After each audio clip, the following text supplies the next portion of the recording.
Now, The Hunt Palmer Show. You are now listening to The Hunt Palmer Show on 104.5 ESPN Baton Rouge. Looking down the middle of the day. Live from the Mercedes-Benz of Baton Rouge studios. This is Hunt Palmer.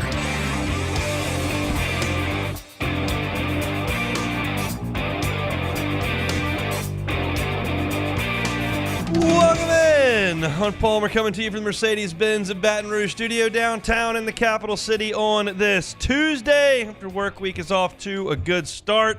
Appreciate Taylor Sharp for jumping in yesterday as we were out and about in the city of Baton Rouge. Glad to be back and talking some sports for the next 2 hours. Got Jacob Beck and Casey Gaines back there on the ones and twos. Lots of guests to get to on the show today because there's a lot going on. Wilson Alexander from The Advocate is going to be with us in 15 minutes. Wilson covers the football feat for LSU over at The Advocate, and he's going to talk a little bit about his discussion with Brian Kelly as LSU gets ready for spring ball here in the coming days. Glenn West of Go 24/7 will be with us in 30 minutes talking some basketball as well as some baseball. Are they going to build a new assembly center for LSU?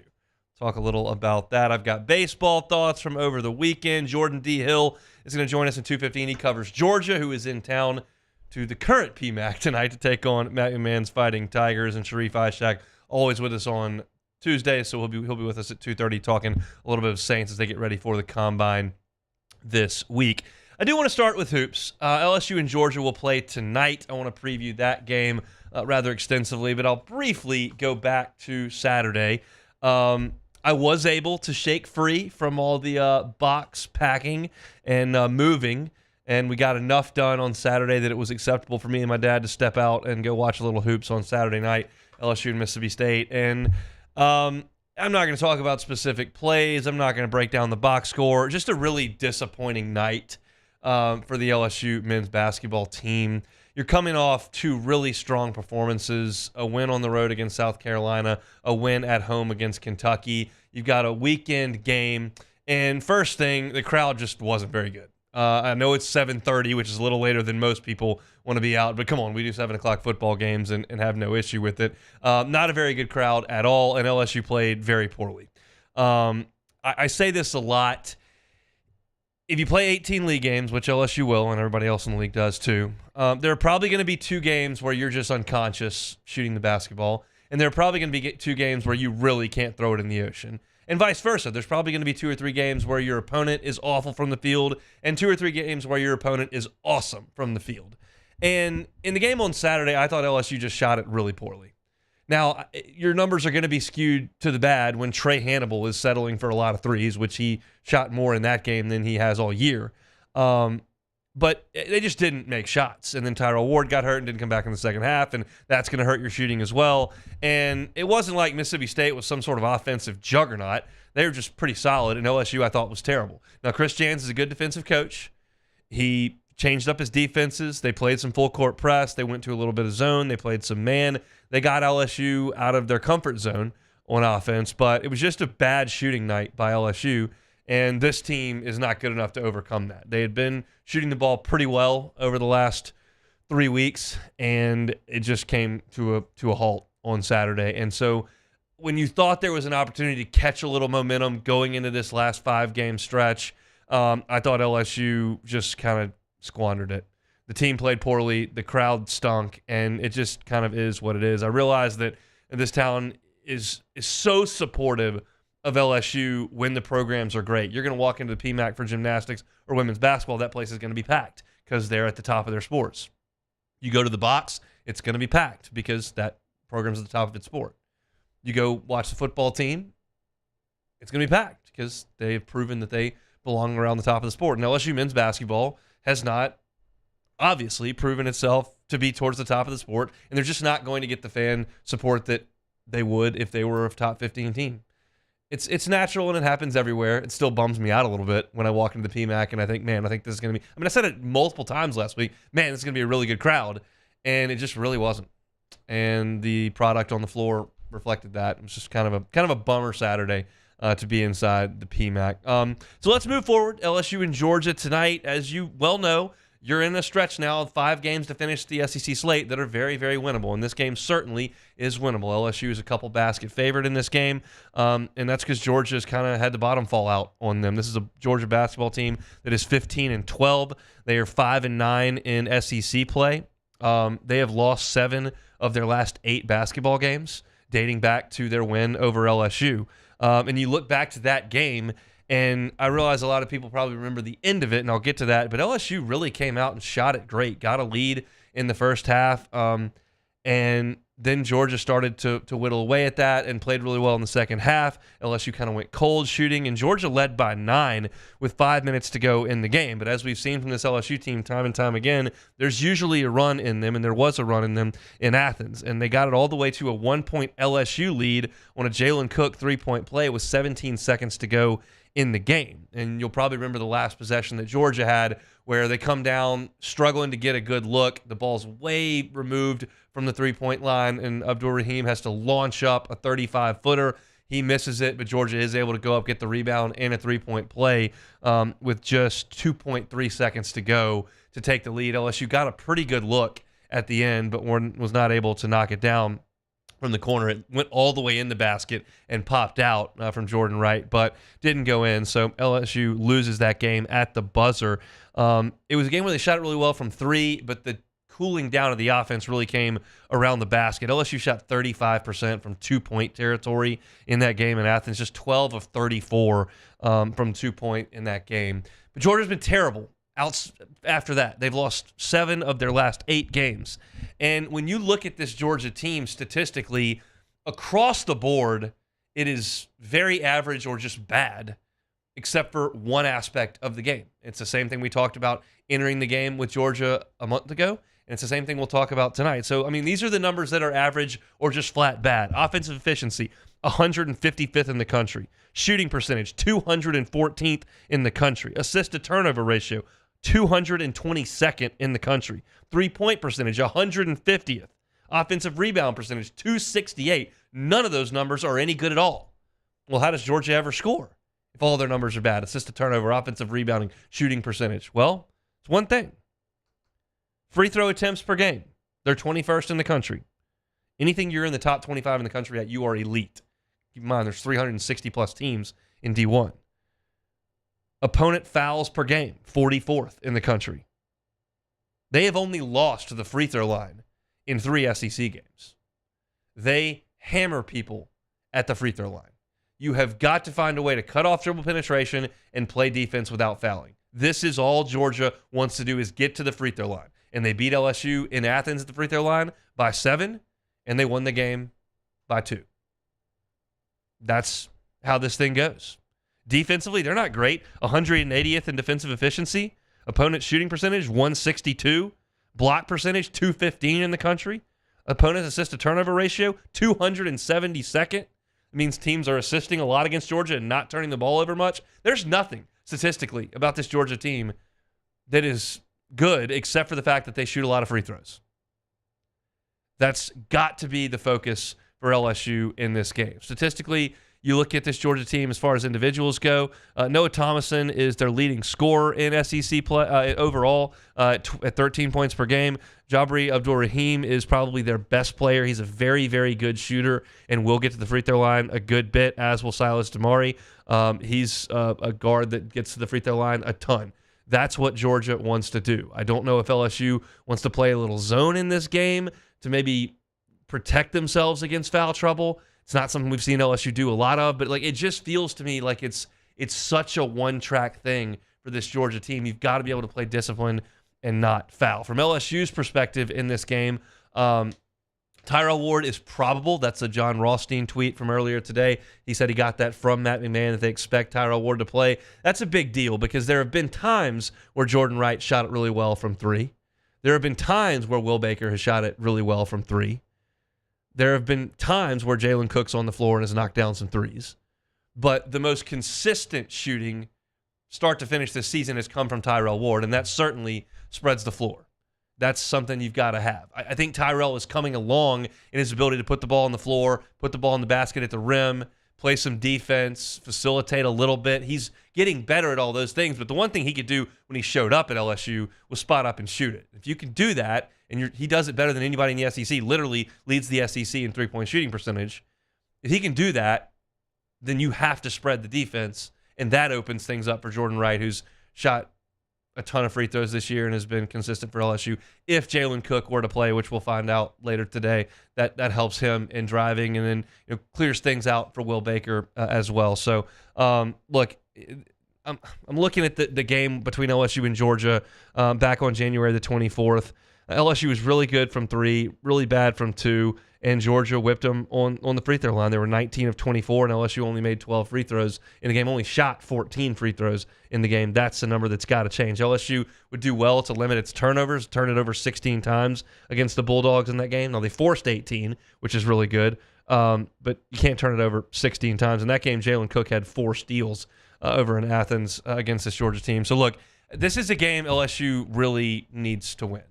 If you're looking towards the NIT and trying to get in, Ole Miss is really struggling to make the tournament. It looks like they're going to back their way out of the NCAA tournament and will likely be an NIT host team. We'll see what Texas A&M does. If they can get in the tournament, that probably opens up a host site for LSU in the NIT. If you think talking about the NIT is stupid, I don't necessarily disagree with you. However, that's what we got with this LSU basketball team. You're not, in my opinion, playing for an NCAA tournament berth. That ship has sailed. We know that. You're not necessarily building for next year because I don't know who's going to be on the team next year. Really, all you can do in this sport is live in the present. And LSU's present right now is a very winnable game at home and an opportunity to get in the NIT and play a home game. That's the present for LSU basketball. Doesn't do really any good to look into the past. You can't look into the future because it's too uncertain. The present is looking at the NIT. And I think LSU would do itself a lot of favors if they go out there and win this game tonight against Georgia. Really, and quite honestly, I'll say this on Tuesday, LSU needs to go 2-0 this week. You need to go 2-0 this week. You're playing Georgia on your home floor. They've lost 7 of 8, and then you're going to Vanderbilt. And I know Vanderbilt's played a little bit better of late than they did in January. They have, but it's still Vanderbilt. They're still the second worst team in the league. You beat them pretty good here in Baton Rouge. You ought to do the same thing up there in Nashville. Now, LSU hasn't played well in Nashville traditionally, and maybe that matters, maybe it doesn't. I would suggest it probably doesn't. But this is a week for LSU to go 2-0. I'm still a little leery of a road trip to Arkansas. That's always not so easy. And Mississippi State's an NCAA tournament team at this point, and that's can be a little tricky at home. Georgia's not good. Vandy's not good. Go beat them. Tip-off tonight, 6 o'clock inside the Pete Maravich Assembly Center. Speaking of tonight, we'll have Plucker Sports Trivia at 8:30. So if you go to the basketball game, usually games let out about 2 hours and 15 minutes. You can zip right on down Nicholson to Pluckers and come see us. We'll crank things up at 8:30, watching some hoops, doing some sports trivia, drinking some cold beers, eating some wings, winning gift cards. Always a lot of fun. Grab a team, coming out to Pluckers on Nicholson. We'll start things up at 8:30 this evening. When we come back, Wilson Alexander of The Advocate sat down with Brian Kelly in advance of spring ball. We'll chat with him about it coming up next. You are now listening to The Hunt Palmer Show. ESPN Bet now live in the state of Louisiana as the official sportsbook of ESPN. ESPN Bet is the only place to find daily exclusives and offers with your favorite ESPN personalities and shows. You can sign up today, and new users get $100 in bonus bets for making any sportsbook bet. Find all your favorite markets and bets like in-game wagering, cross-sport parlays, teasers, and all the props you can handle. That's ESPN Bet. Download today. What a play. Must be 21 or older. Gambling problem? Call 1-800-522-4700 in partnership with the Bears Lake Charles. Terms and conditions apply. See app for details. In times of need, get a full list of phone numbers, websites, and other important emergency information on the Demco Stormwatch page at 1045ESPN.com.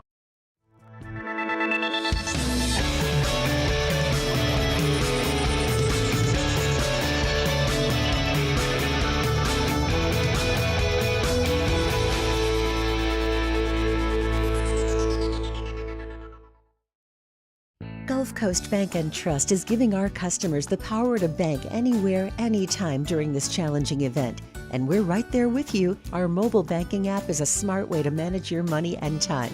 Gulf Coast Bank and Trust, the bank that cares about you. Yo, Jake here from my friends over at Community Steel Company located in Gonzales, Louisiana. The local place you can turn to for all of your metal building needs. Notice I said local, not Houston, not Dallas, not Atlanta, but right here in Gonzales. Visit them at their brand new state-of-the-art website at communitysteelco.com or pick up the phone and give them a call today to answer all of your questions on your metal buildings, roofing and sheet metal, and any other steel needs you or your business need at 225-647-2020.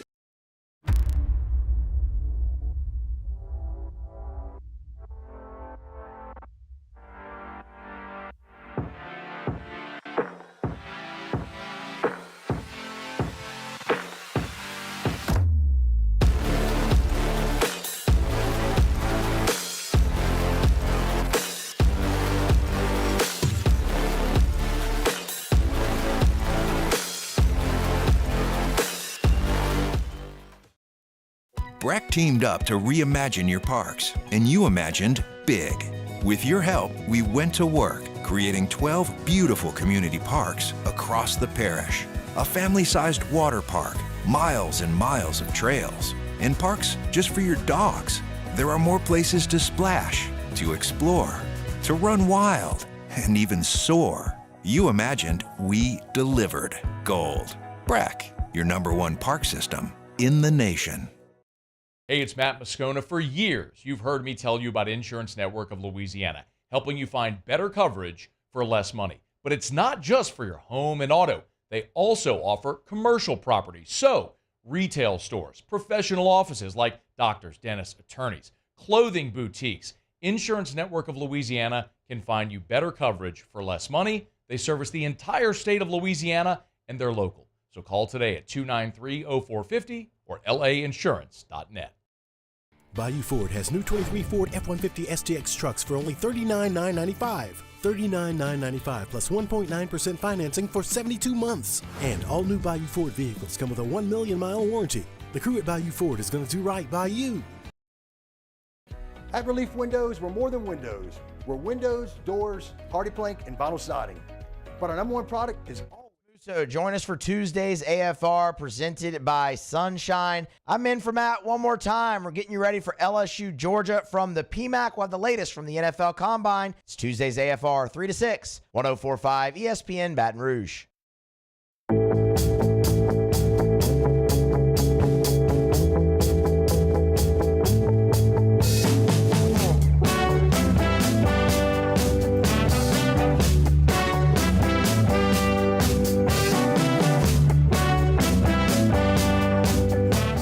You're listening to the Hunt Palmer Show on 104.5 ESPN Baton Rouge.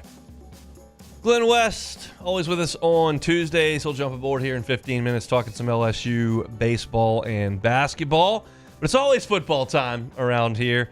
Wilson Alexander covers the football program for The Advocate. You can follow him on Twitter at WHAlexander_. He joins us now on the Jim's Firearms Hotline to discuss his sit-down with Brian Kelly. Wilson, thanks for the time. How are you? Doing well, Hunt. How are you today? Doing quite well. How's Brian Kelly doing today? Where's his mood as he enters a spring football up here in Baton Rouge? You know, he seemed to be in a pretty good mood yesterday. They've obviously had a busy off season. I was like, have you had any off season whatsoever? And he said there was about 7 days in there where he was able to maybe relax a little bit, but they've been busy. And at this point, they're now back in the building. Have been for maybe a week or two now here with kind of everybody back, finally back with the players and gearing up towards spring practice, which is going to be an intriguing one here for LSU. No question about it. Always intriguing when there's a new quarterback showing up on the scene. And we saw Garrett Nussmeier obviously in the ReliQuest Bowl, and the numbers were great that day, and LSU got the desired result. But you spoke to Brian Kelly about Garrett Nussmeier. Where do you think the program's confidence is in Nuss? It's high. You know, they think that he can be really, really good, and there's just a few things it seems like that he needs to clean up in order to maybe be one of those top 5 quarterbacks in the SEC and be someone who can truly lead an offense throughout an entire season. We've seen it in bits and spurts from Garrett, and you know, in the postseason in 2022, and then in the bowl game, of course, in his first start. And there was a lot of good things to pull away from that. The next thing that he needs to do is just get a little bit more consistent. Garrett's completion percentage over the course of his 3 years is under 60%. He's thrown 7 interceptions in 219 attempts, and LSU just wants him to get a little bit more consistent. That's going to come through working on his patience in the pocket and as he's going through his progressions. Brian Kelly said that Garrett has a tendency sometimes to bail a little bit early and abort. They want him to hang in there just a little bit longer at times. And the other is because he has so much arm talent. And if he can just fully harness that, then they think he can be really, really good. During spring practice, another consistency thing that came up with Garrett from Brian was just that consistency in practice every single day. Garrett's always tried to bring that and act like a starter, but it's a little bit different when you're actually the guy. And so the offense is going to go as he does, and LSU wants to see him lead that consistently every single day. How important was the bowl game, both for the way the staff feels about Garrett and then just for Garrett individually with how he must feel after having a real game to get ready for? Oh, it was vital. I mean, to be able to go out there, throw for 395 yards, 3 touchdowns, only the 1 interception, and then lead that 98-yard drive at the end certainly put a lot of confidence in what Garrett is capable of heading into the offseason. Obviously, LSU had already at that point brought in A.J. Swan as the Vanderbilt transfer. But, it's really going to be up to A.J. whether or not that becomes a quarterback competition, because Garrett's going to be your starter going to spring practice and your presumed starter against USC in the bowl game. It would kind of be like it was last year with Jaden coming back as a starter. It was only going to be a competition if Garrett could really make it one, or if Jaden's play really fell off. And this is kind of the same situation from the looks of it. Garrett's going to be the guy going to spring, and because he had such a positive first start, there's a lot of confidence in him going into these practices. I think of Brian Kelly as kind of a CEO, but we do know that he is an offensive guy first and does sit in on all those offensive meetings. With Mike Denbrock and Jaden Daniels gone, but Joe Slow and Garrett Nussmeier remaining, and Brian Kelly obviously remaining, how much different should this offense look, if at all, next year? The major difference is going to come in the run game. In the passing game, Kelly said yesterday, you would be hard-pressed to really notice any differences. It's going to be kind of subtle. And basically based more on what the personnel is. But schematically in the run game, it sounds like it's going to be completely different because you don't have Jaden Daniels' legs. You can't run the same kind of zone reads that you did last year and everything that built off of that in terms of inside zone. LSU was such a heavy inside zone read team last year, and so much of it was Jaden Daniels. With him gone, there's going to be under center at times. There'll be tosses, there'll be counters, and pulling guards and maybe pulling tackles. Like there's going to be a lot more variety in the run game outside zones that we didn't see a whole lot of last year, and in the overall number of touches is going to go back toward being heavily on the running backs. Brian Kelly said that LSU, I think the running backs touched the ball about 257 times last year.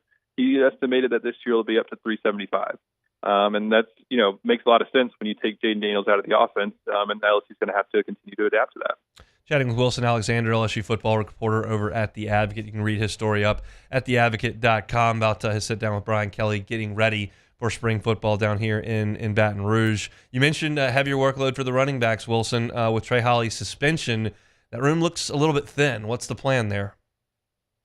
Well, in the spring, there's going to be some walk-ons who have joined the team who are going to help just kind of divvy up the touches because Josh Williams, Brian Kelly said, has a little bit of wear and tear and tendonitis on his knee, and so they're going to be careful with him. He might be a little bit limited at times, and you don't want to overwork Caleb Jackson. Caleb Jackson now is going to be a huge part of the offense the next year. We all saw that coming, but Brian Kelly kind of was talking about that a little bit yesterday too, that he's really going to be a feature piece of this offense, and you don't want to wear him out in spring necessarily and have him do too much. So they're going to have to balance that. Because they're really only going to have the 2 scholarship running backs in the spring. It doesn't seem like Trey Holly will be back in the spring, and who knows how long that legal process is going to take to play out. And with Caden Durham not getting here until the summer, it's going to be those 2 scholarship backs and some walk-ons kind of divvying up the touches. But because of that, we are, I think, going to get a really good look at Caleb Jackson as he goes into his second year. Let's move over to the defense. I know you discussed that at length with Brian Kelly as well, and pretty much all the defensive talk is surrounding defensive tackle. And you lost Mekhi Wingo, you lost Mason Smith, potentially could have had both of them back. You get neither. What's the plan there? Well, at the moment, Kimo Makinioli is going to move over from the offensive line. He's a 6'4", 310-pound player who only played in 9 games over the last 3 years. So, while he might have been on the 2 deep for this offensive line because of his experience, makes sense that he would be kind of the one to flip over. I think he played a little bit of defensive line in high school as well. And so that gives LSU 5 scholarship defensive tackles here in the spring with Guillory, Sean Washington, Demirion Johnson, Jalen Lee, and now Kimo. But they've also got some walk-ons there. But that's kind of just the situation they're going to have to use to get through the spring. And then we'll see what they're able to do in the spring transfer portal window, because it feels like they're going to really have to go after some defensive tackles in that window there. The other thing to look out for is, maybe some defensive ends getting some playing time on those inside shades. No, nothing like a nose guard, but, those 3 technique, 5 technique kind of players. Ahmad Bro is a name that Kelly mentioned as probably getting some snaps inside. And it'll be interesting to see. Kelly didn't mention this or say anything about this, but it'll be interesting to see if anybody else does some of that here during the spring. I feel like we've all got a pretty good handle on what the December and January transfer portal look like. There's a lot of activity, a lot of people moving around. What do we expect in the spring? A lessened out? What do we expect in the spring? Yeah, it's going to be hard to gauge. I think we'll probably get a little bit more of a sense over the next month, but it's going to be really interesting to see it play out because in the first few years of the transfer portal, that spring window has never been nearly as active as the December window. And it probably still won't be the same sheer number of people, but this is the first, kind of probably the latest hiring cycle that we've had. I mean, with Nick Saban retiring in Alabama and Jim Harbaugh leaving Michigan and the trickle-down effect of so many things. I mean, Del McGee just now getting hired at Georgia State. There could be a lot of movement in the spring transfer portal window, but it's hard to say exactly how much there is, or how much there will be. But I would expect there to be probably more than there has been in years past because you had so many coaches changing in January. Let's talk about defensive backfield. We know it was bad 4 months for that crew. Numbers-wise, they're fine. It may just be an issue of talent and production and then scheme. What does Kelly feel about his defensive backfield at this point? Well, we didn't get into that specifically yesterday, but going back to what he talked about, I guess this was maybe in December or so around signing day, he has a lot of confidence in the cornerback room at that time. And it's because, like you said, LSU has some numbers there now and some guys who are coming back instead of having to reload through the transfer portal. This is going to be a wide open competition, though, going throughout the spring and the off season. Zy Alexander, we learned yesterday, is going to be full go for summer workouts. That's the expectation. And then that sets him up and puts him on track to be a full participant when preseason camp opens. And he was the only player who was kind of mentioned on any sort of injury designation yesterday. But he's going to be available probably come preseason camp in August. And that's a guy who started 8 games last year. So you won't have maybe a full picture of the cornerback room coming out of spring without him being in there. But you will be able to get a sense of, Jair Brown, Ohio State transfer, J.K. Johnson, who missed all of last season, of course. I think we'll be able to get a really long look at them. And someone like P.J. Woodland is an early enrollee who's going to be interesting to keep an eye on to see what he can do as a freshman. Because, I think LSU feels better about the room than it probably did a year ago. But like you said, is that talent going to be there?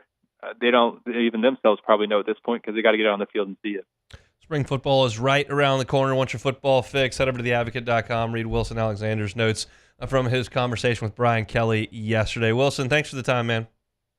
Thanks for having me, Hunt. Y'all have a great rest of your day. Sure will. That's Wilson Alexander. Follow him on Twitter at WHAlexander_, LSU football reporter for The Advocate. He'll actually be on Feinbaum in half an hour at straight up 2 o'clock, so good enough to fit us in before he goes on the SEC Network. So we appreciate Wilson for a little bit of time and talking a little bit of football. We'll shift gears, stick with LSU, but we'll go baseball and basketball with Glenn West of Go 24/7. That's next. The Hunt Palmer Show. One Bath and Closets, onebathandclosets.com is that website. David Duvall and his team, 30 years redesigning and remodeling bathrooms and closets. Get the free consultation. Free 99. Go to onebathandclosets.com, get that consultation. They'll come over and just take a look at your situation. You tell them what you want. They tell you what they can do for you. You work it out. And I promise you this, David Duvall and his team are going to be able to do it right the first time and leave the competition behind. Could be a brand new bathroom, complete remodel. They can handle that. Could be something simple like a tub to shower conversion.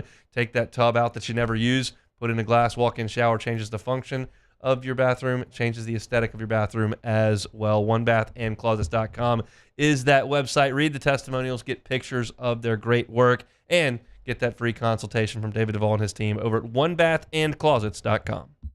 Our listeners fire off their opinions on the jimsfirearms.net hotline at 499-1045. Keep listening for your next chance to shoot us your thoughts with the jimsfirearms.net hotline on 1045 ESPN Baton Rouge. There it is, the extra mile, on the border of expected and extraordinary for those willing to go further, like vans customized for work or play, with safety and tech to keep you connected. Supported by a 5-star sales, service, and finance team. And backed by the 1-star you know. So go the extra mile. It's never crowded because so few have what it takes to go there. Mercedes-Benz Vans. The Windsor Senior Living Community in Mandeville, Louisiana is a beautiful, vibrant apartment community geared toward seniors. They are nestled right in the heart of Mandeville, where seniors live a more carefree lifestyle in spacious apartments with the peace of mind that comes from having a little extra help. Call the Windsor at 985-624-8040 to schedule a lunch and tour. Come see how the Windsor can be your passport to peace of mind. I've been doing business with Luba for 25 years. They're dependable, trustworthy. It's just the attention to detail with our clients. Our folks have years and years of experience. They're highly trained professionals, but many companies have that asset. What I'd like to think makes Luba a bit different is that we use those talents in a way that truly is dedicated to serving the needs of the folks who depend on us. Dylan Cruz here to tell you about Six Rings Baseball and Softball Camp. If you live on the North Shore and play ball, go to Six Rings Camps with former LSU assistant coach Dan Canaveri. His knowledge is second to none, and your child will improve and have fun doing it. Camps were held at Coquille Park and Six Rings Academy in Covington with 4 sessions over the summer. Full day and morning only sessions are available from ages 7 to 13. Go to sixringsbaseball.com or call 985-206-9096. Learn the game to love the game. Breck teamed up to reimagine your parks, and you imagined big. With your help, we went to work, creating 12 beautiful community parks across the parish. A family-sized water park, miles and miles of trails, and parks just for your dogs. There are more places to splash, to explore, to run wild, and even soar. You imagined, we delivered. Gold. Breck, your #1 park system in the nation. Hey, it's Matt Moscona. For years, you've heard me tell you about Insurance Network of Louisiana, helping you find better coverage for less money. But it's not just for your home and auto. They also offer commercial property. So, retail stores, professional offices like doctors, dentists, attorneys, clothing boutiques. Insurance Network of Louisiana can find you better coverage for less money. They service the entire state of Louisiana, and they're local. On Wednesdays, OTB, LSU baseball hits the road to head to Texas. Plus, recruiting rankings have been updated. Does LSU still have the #1 class? And we'll recap the Pelicans' trip to the Garden. Off the bench, 7 to 10 a.m., 104.5 ESPN.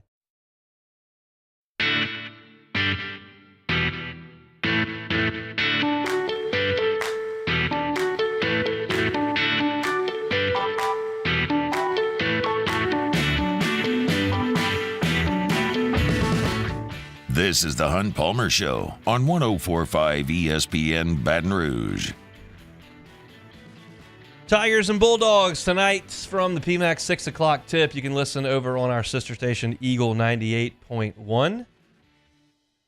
5:30 pregame for Chris Blair and the voice of the Tiger. No, Chris Blair would be the voice of the Tigers. He will be with John Brady, Final Four coach. So hope you can get out to the PMAC tonight. If not, you can listen over on our sister station, Eagle 98.1. One guy who will very likely be in the PMAC tonight is Glenn West, senior writer over at Go 24/7, with us every single Tuesday and joins us now on the Jim's Firearms Hotline. Glenn, how are you?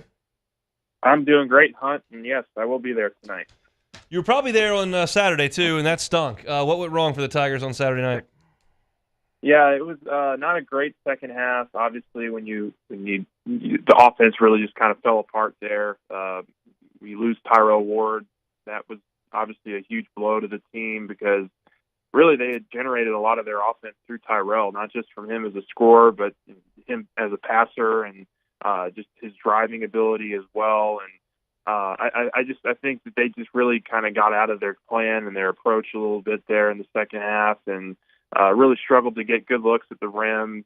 They turned the ball over a bunch in the first half as well when you really were going to try to make it, try to separate themselves a little bit. I think they had 9 of their 15 turnovers in the first half, and it just wasn't a very clean game offensively in any respects. And then Mississippi State was just a more physical team. I think they out-physicaled them on the boards. They made some really big plays down in the paint area, and LSU just really couldn't match their physicality throughout that entire game. And really just kind of looked like a team that was a little bit tired. And Matt McMahon said as much when we were speaking with him yesterday, that they just kind of got worn down and just weren't the physical, kind of aggressive fighting team that we had seen for so much of that stretch over the previous couple weeks. Does that surprise you?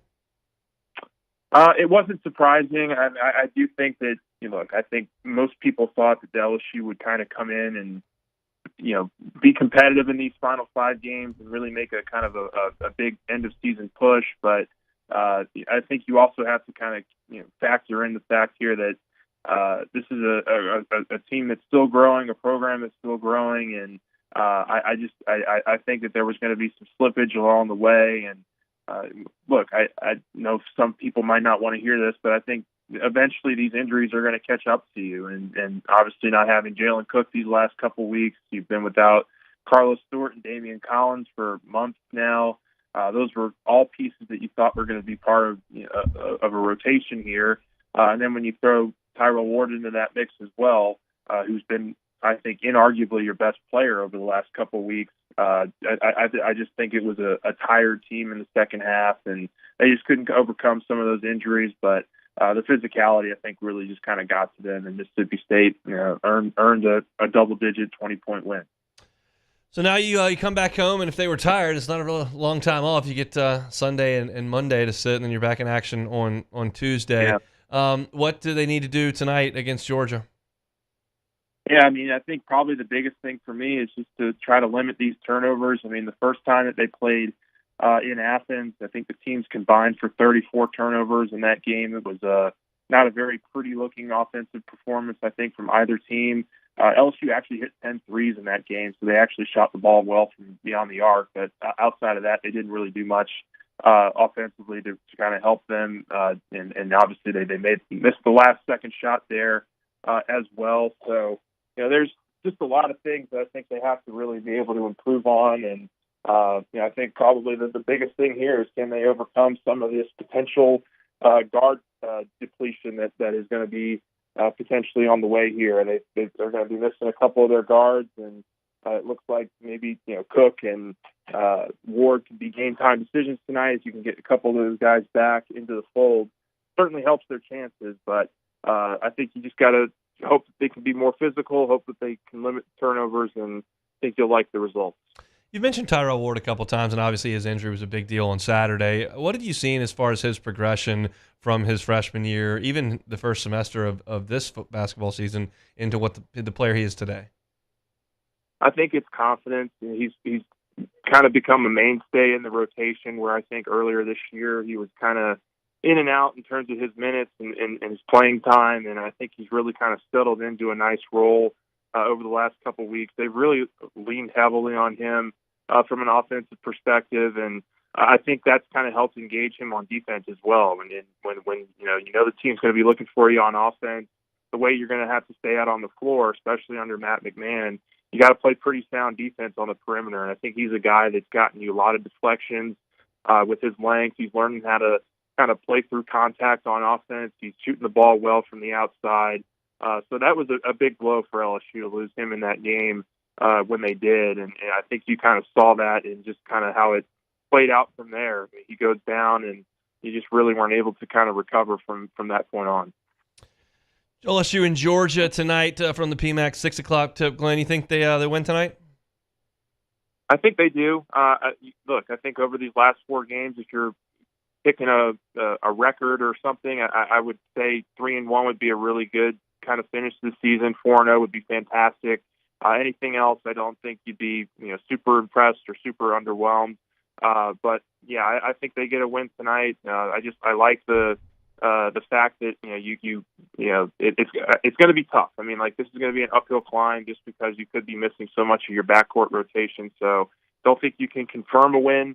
But I do like the fact they have leaned in, I think, more to Will Baker here.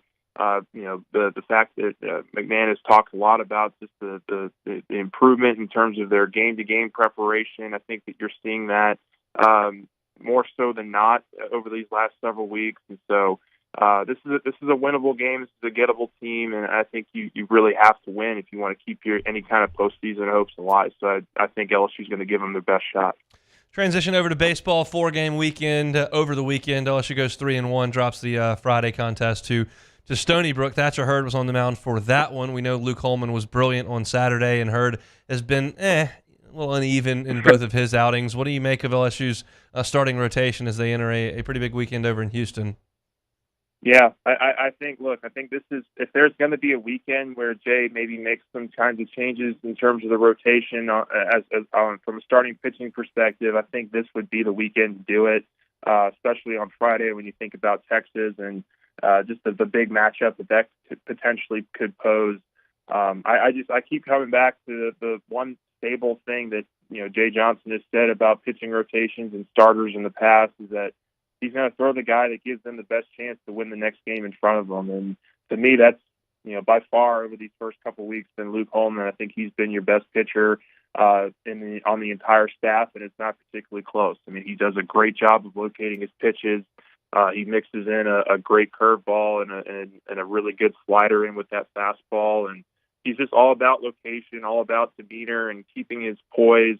And I think on the road in an environment where, I think there'll probably be a few more Texas fans out there in Houston than maybe LSU fans. But I do think that, LSU is going to, travel well for this. But I think Coleman gives you the best chance on Friday, and then you kind of piece it together from there.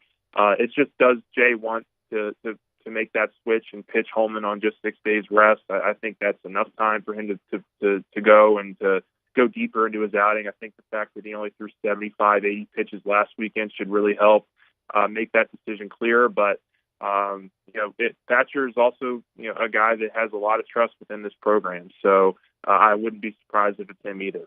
What do you make of Thatcher Hurd's first 2 starts? Yeah, I'm with you. It's been some good, some bad. I mean, the first weekend, I thought he did a really nice job up until that, getting that final out in the third inning. He just kind of let it spiral. And I do think that what he did this past weekend, which maybe kind of maybe goes unnoticed, that he did limit the damage, which was something that in past starts or in past efforts last year, when he was really going through his struggles, he would just let it kind of balloon and kind of get a little bit out of control. I think he was able to limit the damage this past weekend. It certainly wasn't the tip top of Thatcher Hurd that we all know, and we'll see if he can kind of get back on track. But I think the fact that he was able to limit damage in his last outing and kind of still get through it and kind of hold him down a little bit, I think was promising. We'll just see if he can't try to continue to build on this going forward. Seemed like Jay Johnson was a little testy after Saturday's game. They obviously lose on Friday and then were not very good offensively on Saturday in a win. What did you make of that? Yeah, he was a little testy. I think he was a little bit disappointed, frustrated with the offense and just kind of the way that they had responded those middle 2 games there where they had, the Saturday game, they had 3 hits. They had 5 runs, but they only had 3 hits, and they played in just over 2 hours. And I can't remember exactly the way that Jay phrased this, but it made him sick. Apparently, the way that we know Jay Johnson and his long games, and they played a game in just over 2 hours, and he was just about ready to throw up afterwards. So I think they got the message the next day, coming out and scoring 18 runs on 17 hits, but this is going to be a work in progress on offense. And I think we kind of all thought that going into the year. This was going to be a team that leaned heavily on its pitching staff early in the season and see if the offense couldn't get going from there. But I do think this is an offense that's still a work in progress. They only have a couple of guys in Tommy White and Mac Bingham that I think Jay Johnson has really kind of settled on as everyday kind of players. And I think there's a couple more knocking on the door, but they're still going to be a work in progress here through the non-conference.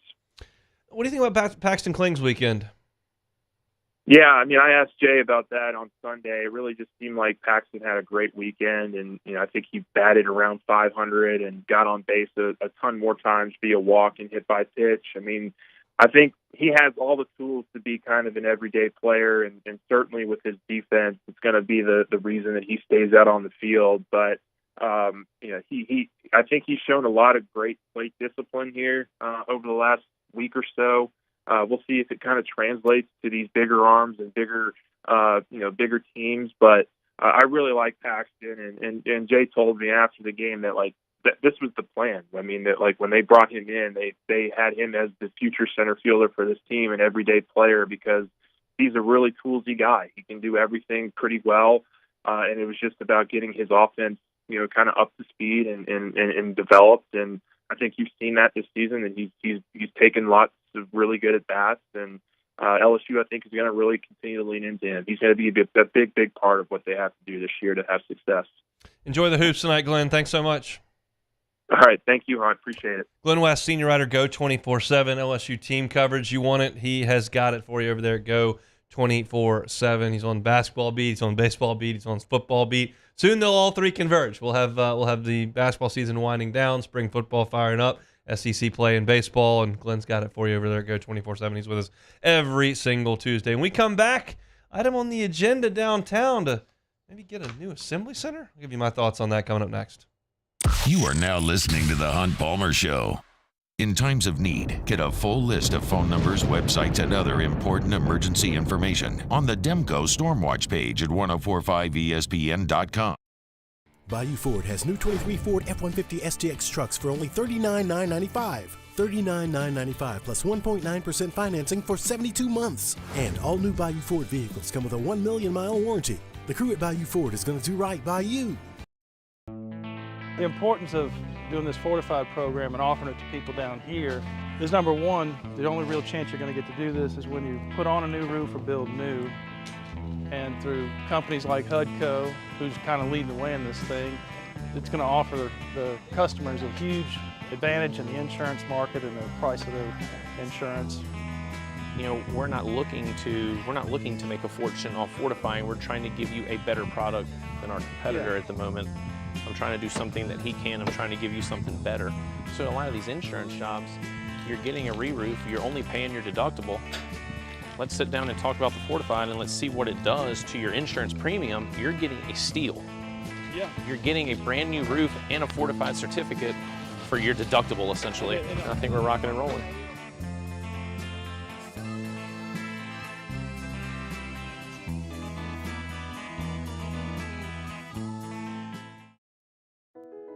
I've been doing business with Luba for 25 years. They're dependable, trustworthy. It's just the attention to detail with our clients. Our folks have years and years of experience. They're highly trained professionals, but many companies have that asset. What I'd like to think makes Luba a bit different is that we use those talents in a way that truly is dedicated to serving the needs of the folks who depend on us. Dylan Cruz here to tell you about Six Rings Baseball and Softball Camp. If you live on the North Shore and play ball, go to Six Rings Camps with former LSU assistant coach Dan Canaveri. His knowledge is second to none, and your child will improve and have fun doing it. Camps were held at Coquille Park and Six Rings Academy in Covington with 4 sessions over the summer. Full day and morning only sessions are available from ages 7 to 13. Go to sixringsbaseball.com or call 985-206-9096. Learn the game to love the game. BRAC teamed up to reimagine your parks, and you imagined big. With your help, we went to work, creating 12 beautiful community parks across the parish. A family-sized water park, miles and miles of trails, and parks just for your dogs. There are more places to splash, to explore, to run wild, and even soar. You imagined, we delivered. Gold. BRAC, your #1 park system in the nation. At Relief Windows, we're more than windows. We're windows, doors, hardy plank, and vinyl siding. But our #1 product is always customer satisfaction.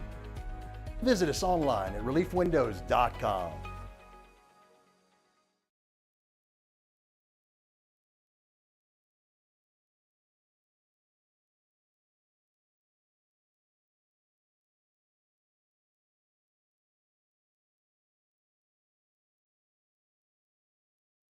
Fluffy egg, the melted cheese, and the sizzling sausage.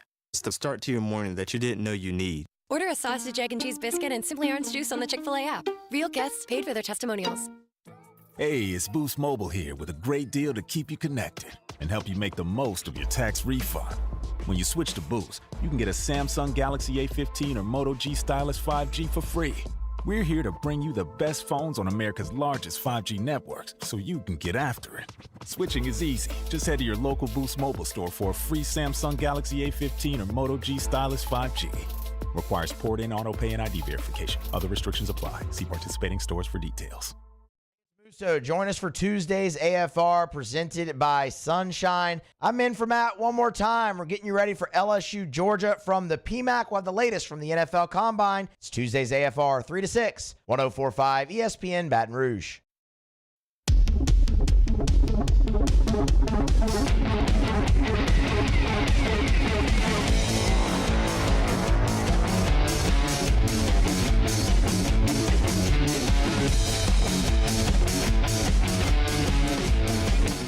Are just a few more days left in the month of February, and you can still get into the 104.5 ESPN Baton Rouge and Citizens Bank and Trust Holiday Rebate Giveaway.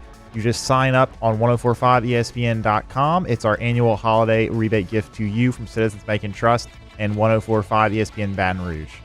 You're listening to the Hunt Palmer Show on 104.5 ESPN Baton Rouge.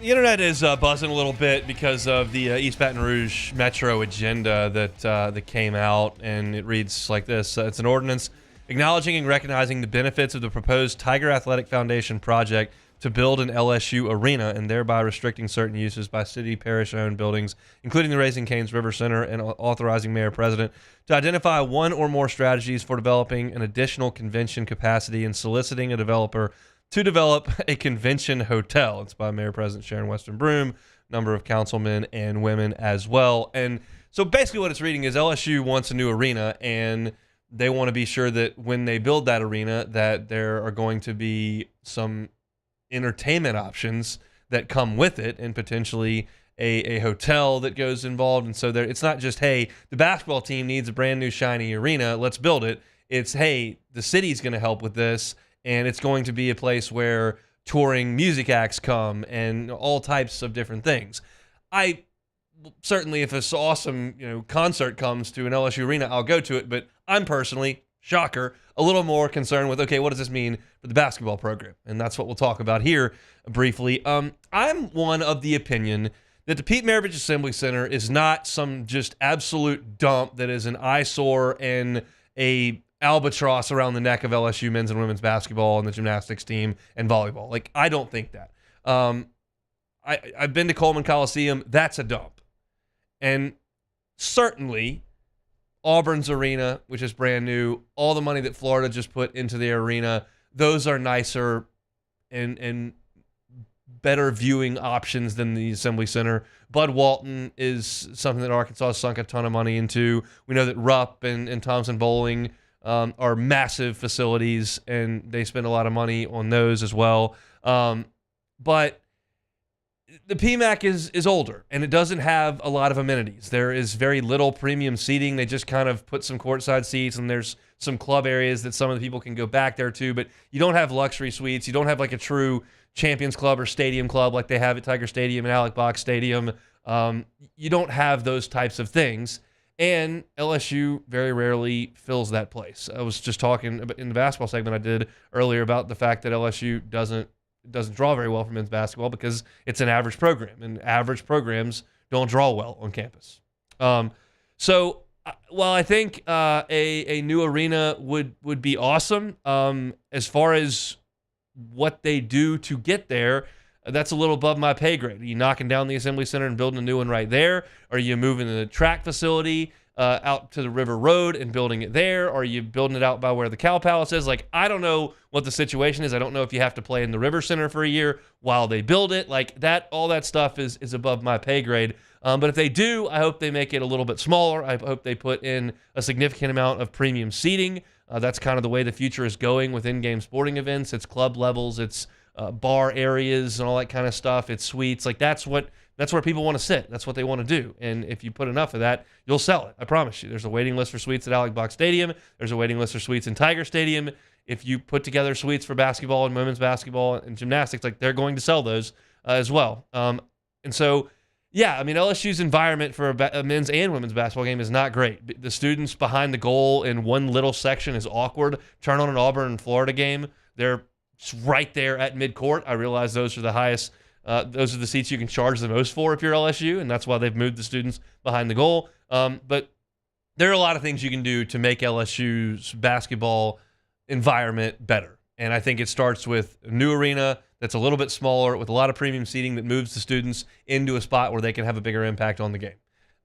That's expensive, and somebody's going to have to foot the bill for that. Sounds like TAF is going to have to run lead on that. I don't even know what it costs or what it would take. And I don't know what level of cooperation the city and LSU have to make sure that what LSU builds becomes a destination for entertainment.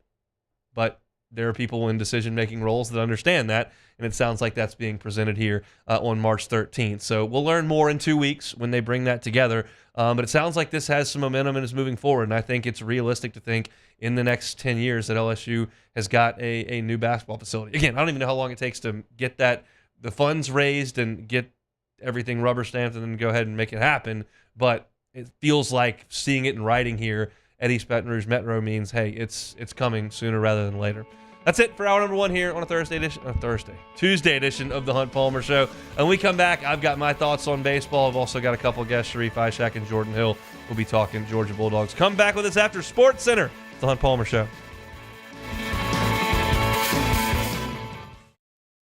Happy New Year from your friends at Front to Back Boat Service. And what better way to kick off your new year than by taking your boat to the next level? Get the boat of your dreams, and that's where Front to Back comes into play. You want that spot lock trolling motor that's going to keep you right there on the water where you need to be. How about some forward-facing sonar that actually shows you the fish before you even cast? Custom stereo jobs, all of it. Sherman family's been doing it for 38 years. Go to fronttobackboatservice.com. There's never been a better time to catch a John Deere deal from the crew of Sunshine. Ask us about our low monthly payment options on our tractor packages and let the good times roll. With equipment strong enough to power one of the world's largest celebrations, we've got your needs covered too. Learn more about what it means to be powered by Sunshine at sunequip.com. Some restrictions apply. See dealer for details. Offer ends April 30th, 2024. Bayou Chrysler Dodge Jeep Ram is taking $17,500 off new 23 1500 Bighorn trucks. We're open for business in our beautiful new showroom and taking $17,500 off new Ram 1500 trucks. All new Bayou vehicles come with a 1 million mile warranty. The crew at Bayou Automotive is going to do right by you.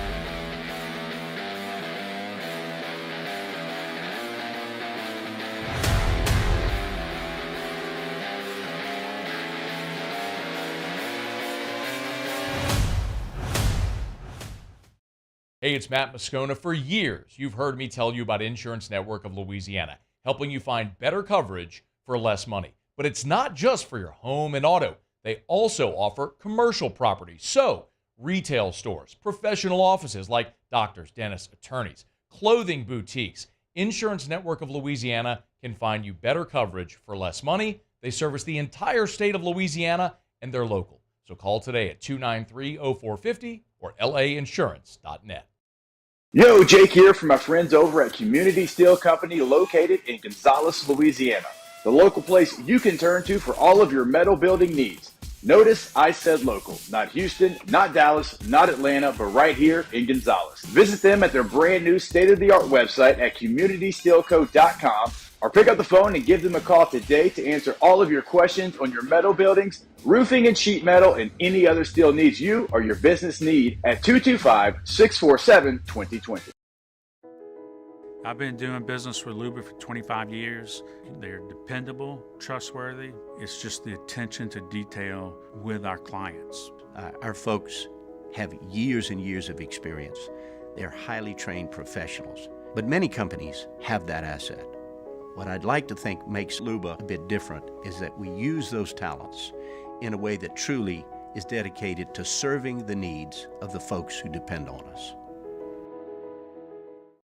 Dylan Cruz here to tell you about Six Rings Baseball and Softball Camp. If you live on the North Shore and play ball, go to Six Rings Camps with former LSU assistant coach Dan Canaveri. His knowledge is second to none, and your child will improve and have fun doing it. Camps were held at Coquille Park and Six Rings Academy in Covington with 4 sessions over the summer. Full day and morning only sessions are available from ages 7 to 13. Go to sixringsbaseball.com or call 985-206-9096. Learn the game to love the game.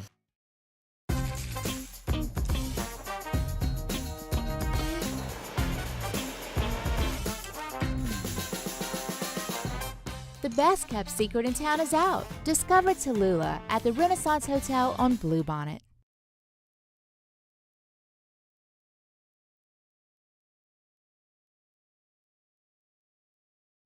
This is SportsCenter. I'm Christine Lisi. Bears general manager Ryan Poles adamant he wants to know which direction the team will go at quarterback quickly, but he did tell reporters today he's got no master plan to reveal at the NFL Combine. Chicago has the top overall pick in the draft for a second consecutive year, has to decide between keeping Justin Fields or drafting a quarterback. Poles also addressed what Chicago would want should it trade that pick. Yeah, it's hard to say right now, but it's got to help our organization significantly to move around because we saw what it did last year, and I'm looking for that type of return to continue to improve our football team. Bears GM Ryan Poles, he did not rule out trading Fields. A decision on quarterback Russell Wilson's future with the Broncos will come within the next 2 weeks, according to coach Sean Payton. Many around the NFL believe that Denver will release Wilson. Buccaneers GM Jason Light said the team is actively working toward re-signing receiver Mike Evans, even if it puts a strain on their finances to do so. He called Evans an unprecedented player and wants him to be a Buck for life. Hey, it's Evan Cohen. Coming up Wednesday, we'll recap everything that happens at the Combine. Plus, can the Lakers make a championship run? It's Unsportsmanlike, 6 a.m. Eastern, right here on ESPN Radio, ESPN2, and ESPNU.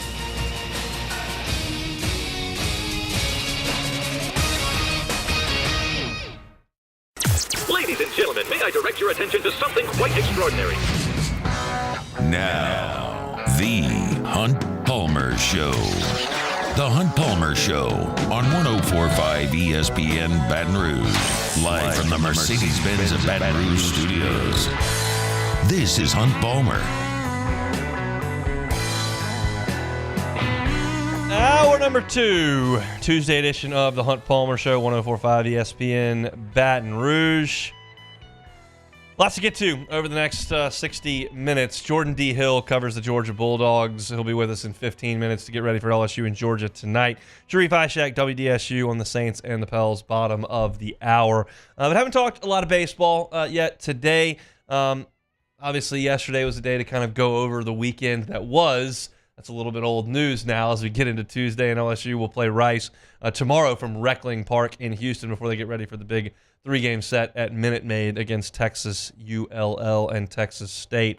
But I do have a few things that I want to talk about over the weekend for LSU. By now, you're well aware, Tigers get a Thursday win over Northern Illinois 10-2, come back on Friday and drop a 5-2 game. They do win on Saturday 5-2, but only got 3 hits. And as we were talking with Glenn West back in the last hour, Jay Johnson was very much dissatisfied with that performance in a 5-2 win. I noticed that the game ended in 2 hours and change because I was moving on Saturday and we were real busy and I was trying to keep up with the score, and all of a sudden I punched the app to get the game to fire up to listen, and it's over. I was like, what? It's over? What?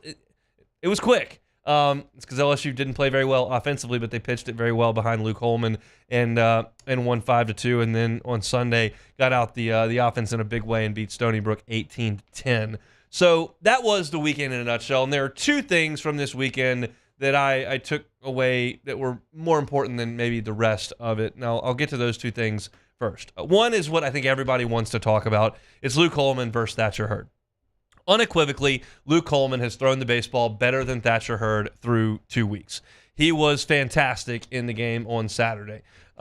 Just controlling the strike zone, got ahead of hitters, put them away with breaking balls far more often than not. And when the dust had settled on his outing, 7 innings of shutout baseball, only 2 hits, 8 strikeouts without a walk. It was spectacular effort by Luke Holman, no question about it. So you look at Hurd's outing on Friday, and I think it probably gets talked about a little bit more because LSU lost the game. If LSU scores 16 runs on Friday and wins, I don't think the reaction is as visceral to Thatcher Hurd's outing. But I want to look at both of his two starts for the purposes of this conversation. Against VMI, it's 8 up, 8 down with the help of a thrown out stealing by Alex Milazzo. And then he gives up the walk, has the balk, and then he gives up 4 straight hits. 3 of those were hit very, very hard.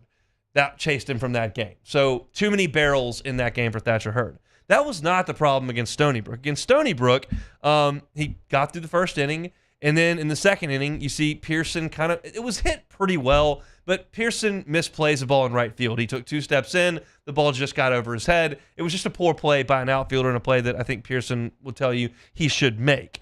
Then in the 4th inning of that start, he walks 3 straight guys. You can't do that. You can't walk 3 straight guys with 2 outs. That's unacceptable. Thatcher Hurd's got 5 walks in 7 innings pitched. So in the first outing, he gives up too many barrels. In the second outing, he's walking too many guys. And surrounding all of that, he's striking a lot of guys out. He's got 7 strikeouts. He's got 12 strikeouts in 7 innings.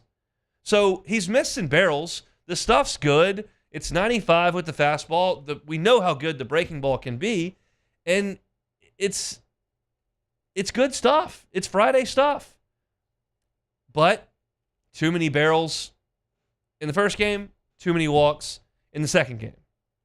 So the question becomes, do you flip them? Do you have to get Holman to Friday and Hurd to Saturday? Well, you can. Here's my opinion on this entire thing as far as a Friday night starter goes. I think if you've got 2 good pitchers, one can pitch Friday, one can pitch Saturday, I don't really care. I care when you have Skeens or Aaron Nola. When you've got the dude that everybody else in the league is petrified of, yeah, you put him in game 1 and you take control of the series. Those guys were so good, they forced coaches to flip rotations to avoid them. I watched multiple teams do it with Aaron Nola, and we saw teams do it with Paul Skeens as well. Kentucky comes to mind in the regular season series. If you've got that guy, I care. Because you put another team in a chokehold to start the series. But if you don't have that guy, if you've got Landon Marceau or Cole Henry or what I believe Luke Holman and Thatcher Hurd to be, really good pitchers, top 70 picks, top 60 picks, top 40 picks, top 30 picks. You got 2 of them. I don't really care what day they pitch on. Now, if Holman demonstrates that he's an All-American because he pitches every game like he did the one on Saturday, well, then I change my narrative. But I don't subscribe to the theory that, yep, I'm looking at it right now, you got to pitch Hurd on Saturday and you got to flip Holman to Friday. Because Holman carving teams up in game 2 of the series is fine with me. And it's not like Hurd is completely inept. He's striking a bunch of guys out. He's got to throw more strikes. And that was his issue last year. He led the team in walks last year. And Floyd and Skeens threw a lot more innings than he did. So walks have been an issue for him. And if he goes out there on 4 Fridays in a row and you're 0-4, then I'll reevaluate things. But it's too early, in my opinion, to make those big sweeping judgments on who needs to be the first pitcher. Yes, unequivocally, Holman has thrown it better through 2 weeks than Hurd has. No doubt. But you can still throw it really good on game 2s. Jared Poche pitched on game 2 for years. He pitched on staffs that had Aaron Nola and Alex Lang on him. He led the school's history in wins. Those wins count the same as Friday. So I don't have to jump to the front of the line to scream and yell and proclaim that Holman is now got to be the guy. If they do it, that's fine. And I would suggest, as I've said dating back to last week, if you're going to make a switch, it's either this weekend or next weekend. I don't think you make a switch and limit Holman's rest entering Mississippi State. I'm fine if Holman pitches Saturday this week and then pitches on Friday the next week and maybe takes it a little easier. But I'm fine if he pitches on Friday this week, if you compromise the rest by a day. I don't want to pitch him Saturday against Xavier and then Friday against Mississippi State. If you're going to make the switch, it needs to be one of the next 2 weeks. And I know everybody's looking at that Texas game. And I just don't think that Jay's going to do something just for the Texas game. You're going to do it with a bigger vision in mind. I'm not ready to give up on Thatcher Hurd. I'm not ready to anoint Luke Holman first-team All-American. I think both guys are very good. I think LSU's in a great place with its weekend starting rotation. I think Gage Jump's going to move into this mix eventually. And I'm okay with just about anything that they do over the next 2 weeks. Just make sure you got your ducks in a row when you get to Starkville. That's my big picture on the starting pitching. As far as the other thing that really caught my attention, it was Paxton Kling's weekend. He struggled a little bit after a really good hit in the opener against VMI on that Friday afternoon. He was shut down the rest of the weekend, basically, offensively. Not in this 4-game set. 6 of 9 with 6 walks. That's reaching base 12 times in 15 ABs. Had a homer. Did not strike out once over the weekend. This is important. How many times did you hear me say the sophomore class needs to take a step up? We've seen Jared Jones continue to hit with power. He struck out a little bit on some breaking balls this weekend, no doubt, but he's hitting with some power. He's got the 4 home runs and flew out to the track back on Saturday. We'll see if that translates to SEC pitching. And we've seen Brady Neal swing the bat pretty well at times, and Kling was huge. Now, suggesting that I'm going to correlate Northern Illinois and Stony Brook success with Mississippi State, Vanderbilt, Arkansas, Florida, Tennessee, no. We understand that. But I feel better about your success against Vanderbilt, Tennessee, Florida, Mississippi State if you're having some success against Northern Illinois and Stony Brook. And Kling certainly did. In my opinion, as I continued to say, Hayden Travinski is who he is. Tommy White is who he is. Michael Braswell is who he is. Mac Bingham is who he is. We kind of know what to expect from those guys offensively. They've got a 3-year-plus track record in college baseball. I don't know what I have in Jared Jones. I don't know what I have in Paxton Kling, and I still don't. But the higher those guys go toward their ceiling, the better LSU is. And Paxton Kling had a great weekend at the dish, hitting the ball hard, not swinging at bad pitches, taking his base when it was there. And he's going to be a key cog in this thing if LSU is as good as they can be this year. So I really, really liked Paxton Kling's line. 6 of 9 with a homer, no strikeouts, and 6 walks over the weekend. That was awesome to see. LSU and Rice will be at Reckling Park tomorrow. That game's on ESPN Plus, incidentally. If you haven't seen this, because I was looking around this weekend and couldn't figure out what the television situation was for the Astros Classic over in Houston. Found out they're streaming for free. You can find it on the Astros Facebook page. You can find it on the Astros YouTube page. You can find it on X as well, Twitter, whatever the case may be. You can find it online for free. Don't have to pay for a service or a subscription, special package for the tournament. Nope, it's all right there via the Astros. So that's awesome news. LSU and Texas will crank that thing up on Friday night at 7 o'clock. So really fired up to take that one in. So LSU heads to Houston, 7-1 through 8 games. They'll play Rice tomorrow, and then the Astros Classic starting up on Friday. All right, let's transition back to basketball. Jordan D. Hill covers the Georgia Bulldogs. They're at the PMAC tonight. Take on LSU. We're talking about it coming up next. The Hunt Palmer Show. Boudreaux's Electric. Neil and Melissa have been running that place for 40 years. They're a certified Generac generator dealer. They're a premier Generac generator dealer. Give yourself the peace of mind to know your power is not going to go out. We know that we lose power down here a lot. You got ice storms like we did in January. You've got hurricanes that come through. Got those nasty afternoon summer showers like that happened here.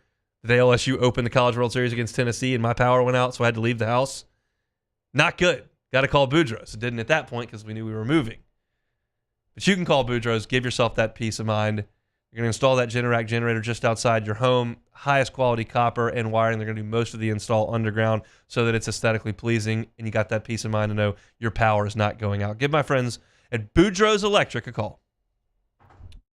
Our listeners fire off their opinions on the jimsfirearms.net hotline at 499-1045. Keep listening for your next chance to shoot us your thoughts with the jimsfirearms.net hotline on 1045 ESPN Baton Rouge. Gulf Coast Bank and Trust is giving our customers the power to bank anywhere, anytime during this challenging event. And we're right there with you. Our mobile banking app is a smart way to manage your money and time. Gulf Coast Bank and Trust, the bank that cares about you.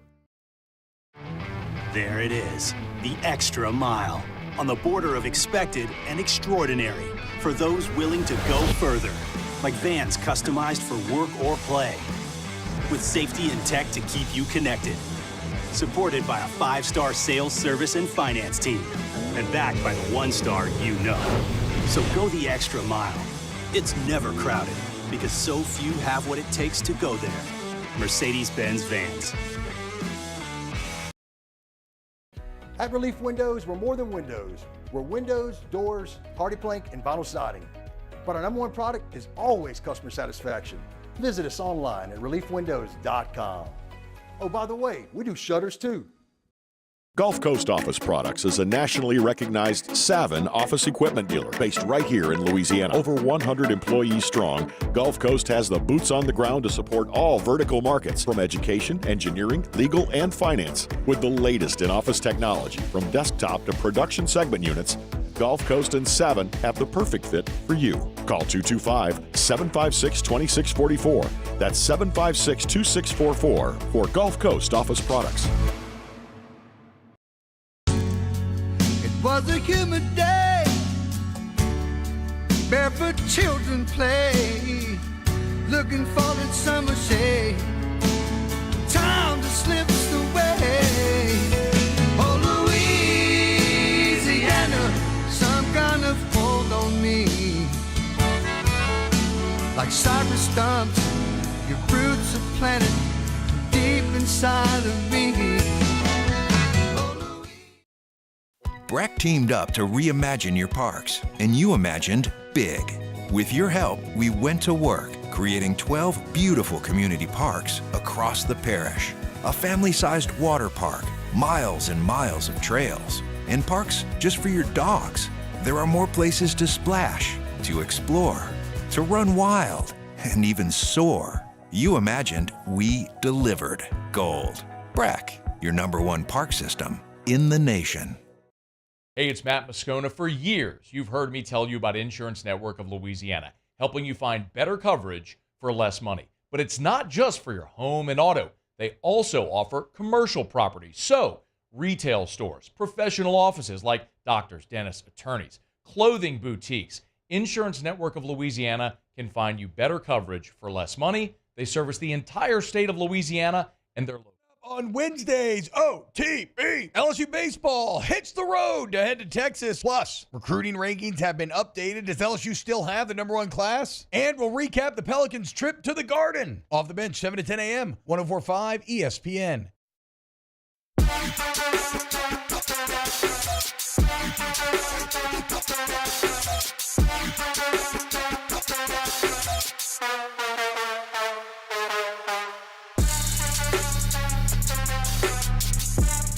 You're listening to the Hunt Palmer Show on 104.5 ESPN Baton Rouge. LSU and Georgia tonight inside the PMAC 6 o'clock tip. You can catch pregame at 5:30 on Eagle 98.1. Will be Chris Blair and John Brady on the call. Tigers coming off a disappointing loss on Saturday. Georgia a little bit of a free fall here over the last 3 weeks. Losers of 7 of their last 8. Jordan Davis-Hill covers the Georgia Bulldogs for Dogs 247. Joins us now on the Jim's Firearms Hotline. Jordan, how are you? Hey, doing great. Going through what's left of the men's basketball season, and over here in Athens, we're a few weeks away from spring football, so trying to enjoy before it gets really, really busy, but definitely doing well. I mentioned that Georgia has lost 7 of their last 8. Got off to a pretty good start in league play, and bottom's kind of fallen out since LSU left Athens. That thrilling win for the Dogs back in January. What's gone wrong over the last month? Well, I kind of wonder if the start of the season wasn't something of fool's gold for Georgia. They beat Missouri in Columbia, and it was like, oh, that's a really impressive win. Well, Missouri hasn't won an SEC game this season, so you kind of saw that. And then Arkansas came to Athens, and Georgia got that win. And, at that point, I was like, oh, my gosh, they just beat a team that could wind up, winning the SEC or being in the mix. And we've seen the Razorbacks have been one of the more disappointing teams. So, I expected Georgia to be in the NIT hunt. I thought that they were a team that had taken strides from last season, and I still think that's the case. But I think that they just have kind of fallen back, sort of the law of averages. They started so strong, and it's kind of, come back to earth. And, I think the thing that's the most frustrating for people who follow this team is they've had real missed opportunities to get marquee wins. Right now their biggest win is at South Carolina, which is still pretty impressive, even though the Gamecocks have kind of also fallen back to earth. But, had Tennessee in Athens up 11 with about 6 minutes to go, they lose that one. Had the lead against Alabama in Athens well into the second half, and Alabama comes back. They, rallied from being down 21 against Florida in Gainesville, forced overtime, don't win that one either. So, again, I think it's been a frustrating season. I think that, there were glimpses, especially early on, that you thought, hey, this team could wind up, sneaking into the NCAA tournament. That's sort of fallen apart, and at this point, just got to try to finish strong if they're going to make the NIT, which I still think would be a real accomplishment year two for Mike White. When they're going well, what does that look like, especially offensively? I think the biggest thing is their three-point shooting. I think they figured out probably 4 or 5 games in the SEC play that is their greatest strength, and that's when they're at their most dangerous. And that's sort of been the problem. They've been really hit or miss in this last month when it comes to three-point shooting. I think specifically about their game at Arkansas. They really, really struggled in a game that they wound up losing by 3 points. So you just think about, maybe hitting 1 or 2 more of those threes than they did, and you would have set yourself up to get a win and sweep Arkansas. And it was a problem on Saturday against Auburn. They shot 3 of 14 from 3. Again, they did a pretty good job on offense, didn't turn the ball over very much.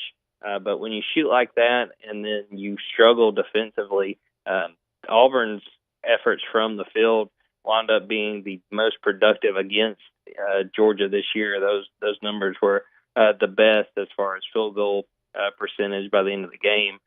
They just couldn't keep up. It was a weird game where you look at the final score and Auburn won by 21, but Georgia had cut it to about 3 with 9 minutes left, and then Auburn just unleashed a barrage of threes, and that was sort of all she wrote. But, yeah, when you look at Georgia, I think it really starts and stops with the three-point shooting. They've struggled in that area in recent weeks, and I don't think it's a surprise that they've lost several games as a result. Is it fair to say Jabari Abdur-Rahim is option number 1 for him on the offensive end of the floor? He's sort of cooled off. I think it's sort of become Noah Thomason, who's a guy that is their starting shooting guard, guy that got from Niagara. And I think that he has really picked it up in about the last month. He sort of saw flashes and you'd see flashes, and then you'd see games where he just wouldn't take very many attempts. And when things were working early in non-conference play and then in the start of conference play, Jabri was sort of the guy. But he sort of cooled off in recent weeks, especially he is the three-point shooter. He is when he's really feeling himself. It is from three-point range. And since their game against Kentucky in Lexington, when he put up 34, it just seems like he hasn't been the same shooter. And I don't know if he's playing through injury or if it's just sort of a mental thing, but he has struggled mightily, especially from 3 since then. So it's really been Noah Thomason. They've had flashes of guys like Blue Kane and Silas Emery Jr., a pair of freshman guards they have, who can hit from 3. And really who I'm most interested in watching tonight is Russell Chiwa, who had a double-double in that first game against LSU, actually had the game-winning and one in those final seconds. So want to see if they try to work it down low with Chiwa, big 7-foot center, see if he can take advantage and try to get Georgia a win in Baton Rouge. What's the defensive identity of this Mike White team? I think that's the biggest problem is I don't know that they have an identity, and it's something that I think has been especially frustrating with Mike because he has prided himself in building this team on defense first. And you look at the losing streak and their struggles lately, there's been multiple games where they've allowed teams to shoot over 50% from the field. And you're just not going to win basketball games playing that style of defense. even if you're not in the SEC. If you're playing anywhere, if you're playing out, at the rec league, like you're probably not going to win games if you're allowing your opponent to hit about half their shots. So I think that there's been struggles there. I think that it's been probably the biggest point of contention. We heard it from some of the players after the Auburn game of, missed assignments and guys not coming through on screens and leaving guys wide open for shots. I think that Georgia is really searching when it comes to that defensive mindset. I think that it's sort of undermined what's been some pretty good games shooting-wise. Mike White said it after the game, played pretty well on offense, but if you give up 97 on your home floor, you're just not going to win very often. No question about that. What's the energy around Georgia basketball right now? I think Mike White and Matt McMahon took over fairly similar situations, rosters that weren't very good, and now they're almost through year 2. I think it's a situation where the fans want to believe, but I think there's still a little bit of reservation. I think that, I compare it to the Field of Dreams line of, if you build it, they will come. And I think about the Tennessee game I mentioned a few minutes ago. That is the loudest I've ever heard Stegman Coliseum. I talked to some of the beat writers who have been covering Georgia much longer than I have, and they said that's the loudest I've ever heard Stegman. Fans want to buy in. I always like to bring up, there's quite a few, quite a gap between the football seasons and, the end of a football season and spring practice. Fans want something to do. Fans want nothing more than to have another team to cheer for, before the Bulldogs return to the practice field. But it's just one of those things. I think that they still have to make strides. They still have to show that they're the real deal. And I think that, to have another season, much like Mike's first one, where very strong start to SEC play and they just can't maintain it, I don't think you're going to have the full buy-in that you would want. And I'm sure, again, that's frustrating. And they played really well. I mean, other than that loss on Saturday, which was by 21, most of their games, most of their losses this year have been by pretty much 10 points or less. So, I understand why the team would be a little bit frustrated. But, again, there's not a very rich history of winning in Georgia men's basketball.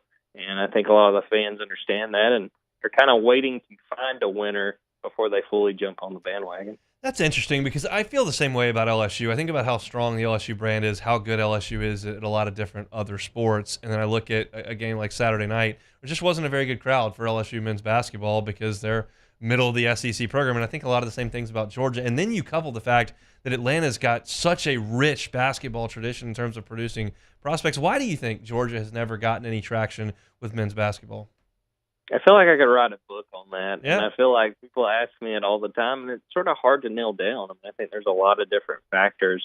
I think a big piece of the problem is that, Georgia doesn't really have that history, and it makes it so much easier for a team like Kentucky, or really in the last probably 10 years, Auburn, probably more than anyone, being able to come into the state of Georgia and get the talent they want. Now, at the same time, when you recruit the state of Georgia for basketball, a whole lot different than football. Think about your roster sizes. Georgia should still be able to get guys from within the Peach State and build a winner, even if they're not getting the top talent. But, I think part of it, too, is how much resources that are afforded to men's basketball. I think a lot of people understand, that there will be a perception if you put a lot of funds toward basketball. If Georgia football stops winning all of a sudden, you got fans going, why are we dedicating, this to an NIT team? Why don't we focus on football? I think there's been a piece of that. I do think that Josh Brooks and the current administration have tried to make steps toward helping men's basketball. They just recently got a weight room within Stegman Coliseum. They used to have to go down the street to go work out. So there's been progress made in that area. But, again, I could probably be on here for an hour or two and talk about what has held Georgia over the years. But they've tried to make strides, and I think that Mike White, I think he's got the potential, and they got a big 5-star Asa Newell coming in next year. But as we know in college athletics, the clock is always ticking if you are not winning. Jordan, we appreciate the time, man. Thanks. Absolutely. He's Jordan Hill, beat writer for Dogs 24/7. Georgia and LSU tonight inside the PMAC. I think there's a lot of parallels between Georgia and LSU basketball. Certainly not if you go back to the LSU Final Fours under Dale Brown and not if you go back to Shaq and Maravich. Georgia doesn't quite have that, although they do have Dominique. But it's a massive brand that has ownership of its state, that is won in other sports, and there's just not any traction on men's basketball. Stegeman Coliseum is very rarely full. It's not thought of as one of the most feared places in the league to go. Neither is the PMAC. And you look at the two brands of Georgia and LSU and what those athletic programs accomplish year after year, and you look at men's basketball and it's like, what's the deal? And there's part of it that's got to be commitment. And the state of Georgia puts out far better basketball talent than the state of Louisiana does. But it's just, it's a little odd to think about. I'd like it if Jordan wrote a book about that. I might read it.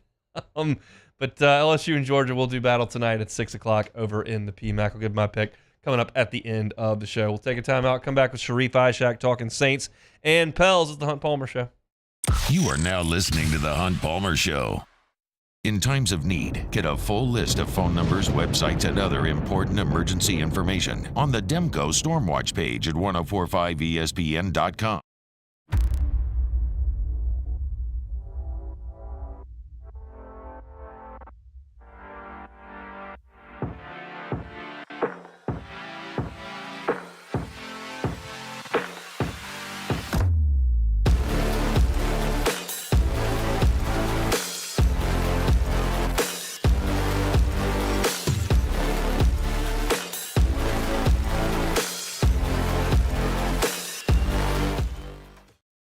Dylan Cruz here to tell you about Six Rings Baseball and Softball Camp. If you live on the North Shore and play ball, go to Six Rings Camps with former LSU assistant coach Dan Canaveri. His knowledge is second to none, and your child will improve and have fun doing it. Camps were held at Coquille Park and Six Rings Academy in Covington with 4 sessions over the summer. Full day and morning only sessions are available from ages 7 to 13. Go to sixringsbaseball.com or call 985-206-9096. Learn the game to love the game.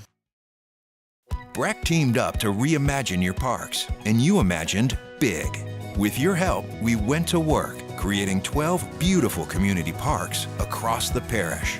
A family-sized water park, miles and miles of trails, and parks just for your dogs.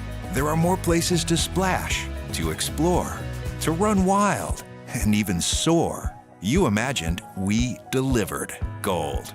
Breck, your #1 park system in the nation. Hey, it's Matt Moscona. For years, you've heard me tell you about Insurance Network of Louisiana, helping you find better coverage for less money. But it's not just for your home and auto. They also offer commercial property. So, retail stores, professional offices like doctors, dentists, attorneys, clothing boutiques. Insurance Network of Louisiana can find you better coverage for less money. They service the entire state of Louisiana, and they're local. So call today at 293-0450 or lainsurance.net. Yo, Jake here from my friends over at Community Steel Company located in Gonzales, Louisiana. The local place you can turn to for all of your metal building needs. Notice I said local, not Houston, not Dallas, not Atlanta, but right here in Gonzales. Visit them at their brand new state-of-the-art website at communitysteelco.com or pick up the phone and give them a call today to answer all of your questions on your metal buildings, roofing and sheet metal, and any other steel needs you or your business need at 225-647-2020. I've been doing business with Luba for 25 years. They're dependable, trustworthy. It's just the attention to detail with our clients. Our folks have years and years of experience. They're highly trained professionals, but many companies have that asset. What I'd like to think makes Luba a bit different is that we use those talents in a way that truly is dedicated to serving the needs of the folks who depend on us.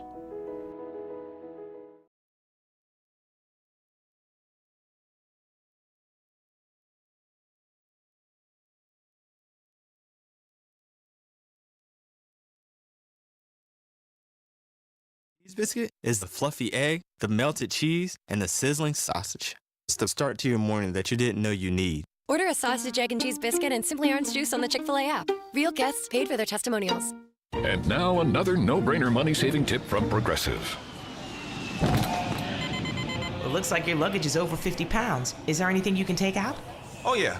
Let me just toss all these $20 bills. Great.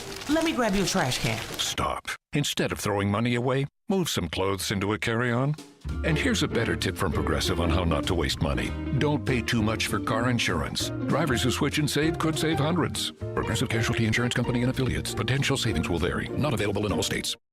So join us for Tuesday's AFR presented by Sunshine. I'm in for Matt one more time. We're getting you ready for LSU-Georgia from the PMAC. We'll have the latest from the NFL Combine. It's Tuesday's AFR 3 to 6, 104.5 ESPN Baton Rouge.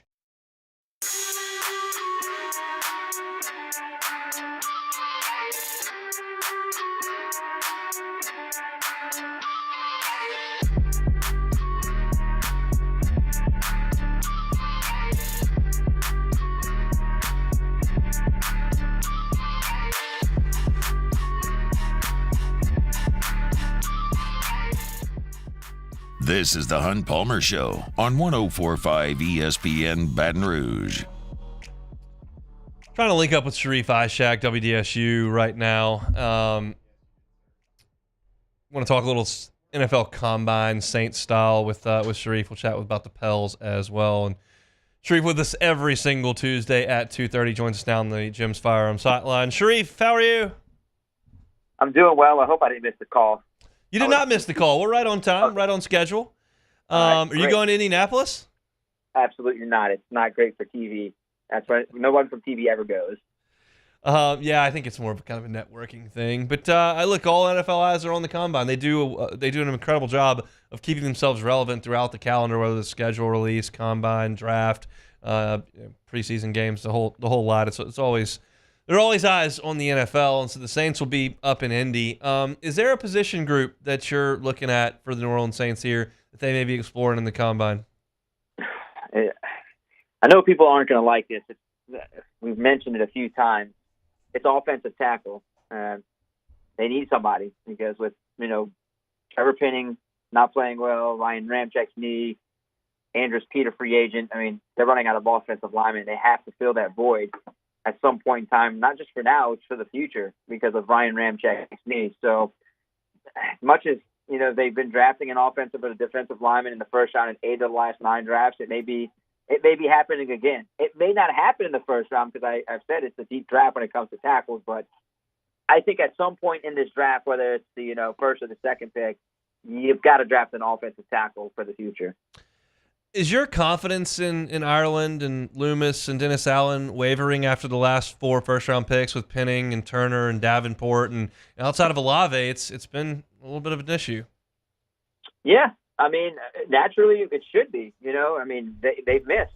They have absolutely missed on those draft picks. There's no hiding it.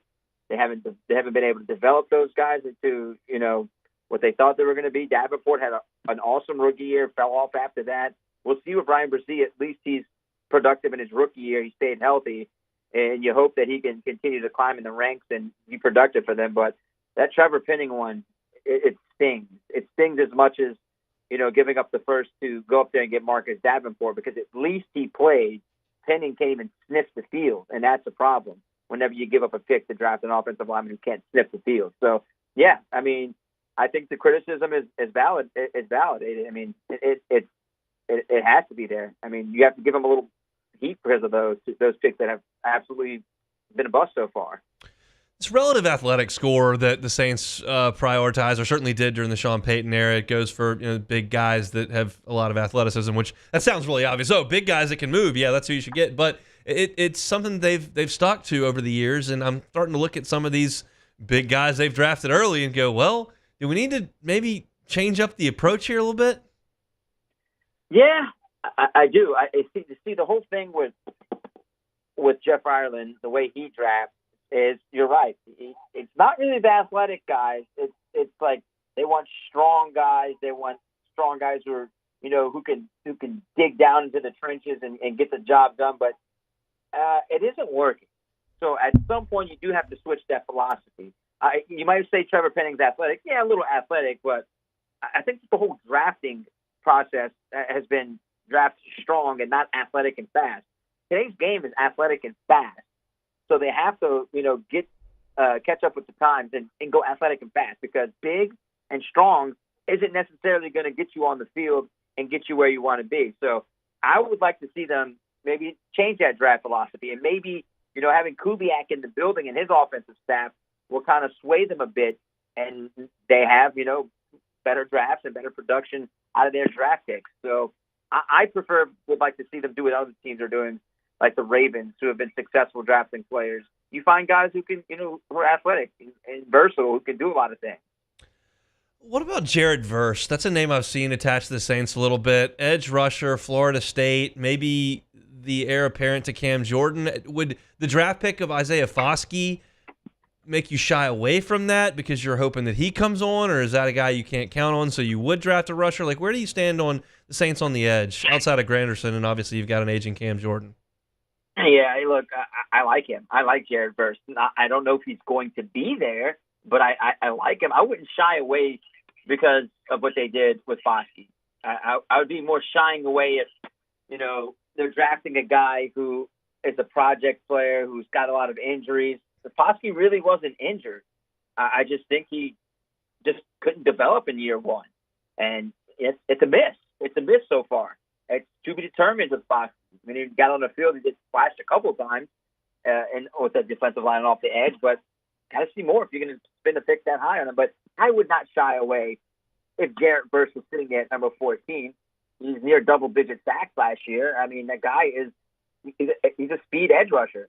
He's got power and he's got size. I mean, he's, I think, around the 260 range, 6'4", 6'5", 260, which fits. It fits the bill, and it fits the bill for today's football. So you run up there and you draft him if he's on the board. I mean, absolutely. That would be a good pick for this defensive line. I think we've talked about this. Sometimes I confuse my conversations with you and with Luke, but Brian Thomas Jr., does that excite you? Oh, yeah, absolutely. And I'm not trying to be a homer here because I went to LSU, but Michael Thomas is out the building. Yeah. You need somebody else who can help, get the ball down the field. He's 17 touchdowns, led the country in touchdown receptions.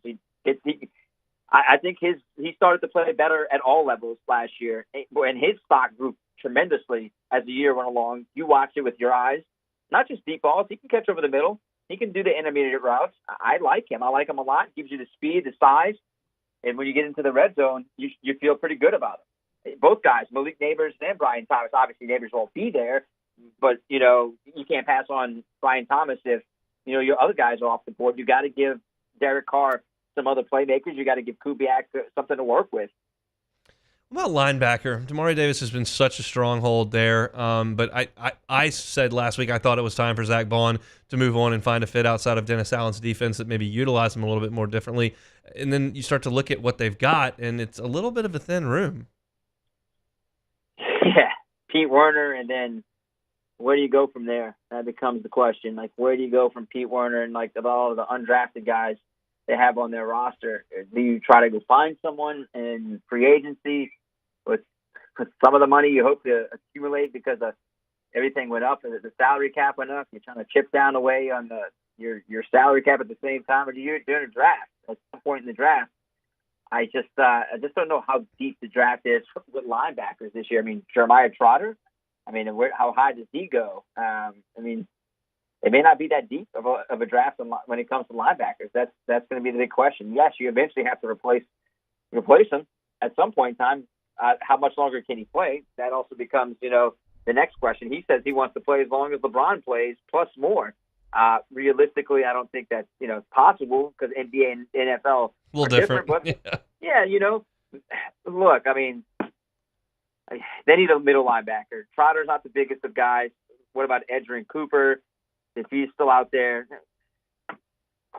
Junior Colston from, Michigan. I'm just looking at lists of guys, that, I've been just looking at when it comes to the mock drafts or even drafts. I mean, there are guys out there. I mean, Dallas Turner's a little bit different. He's an edge rusher, but you got to eventually find someone that you can get in the door that can play middle linebacker. I mean, yeah, at some point in time. I don't know when. I don't know how much longer DeMario can play.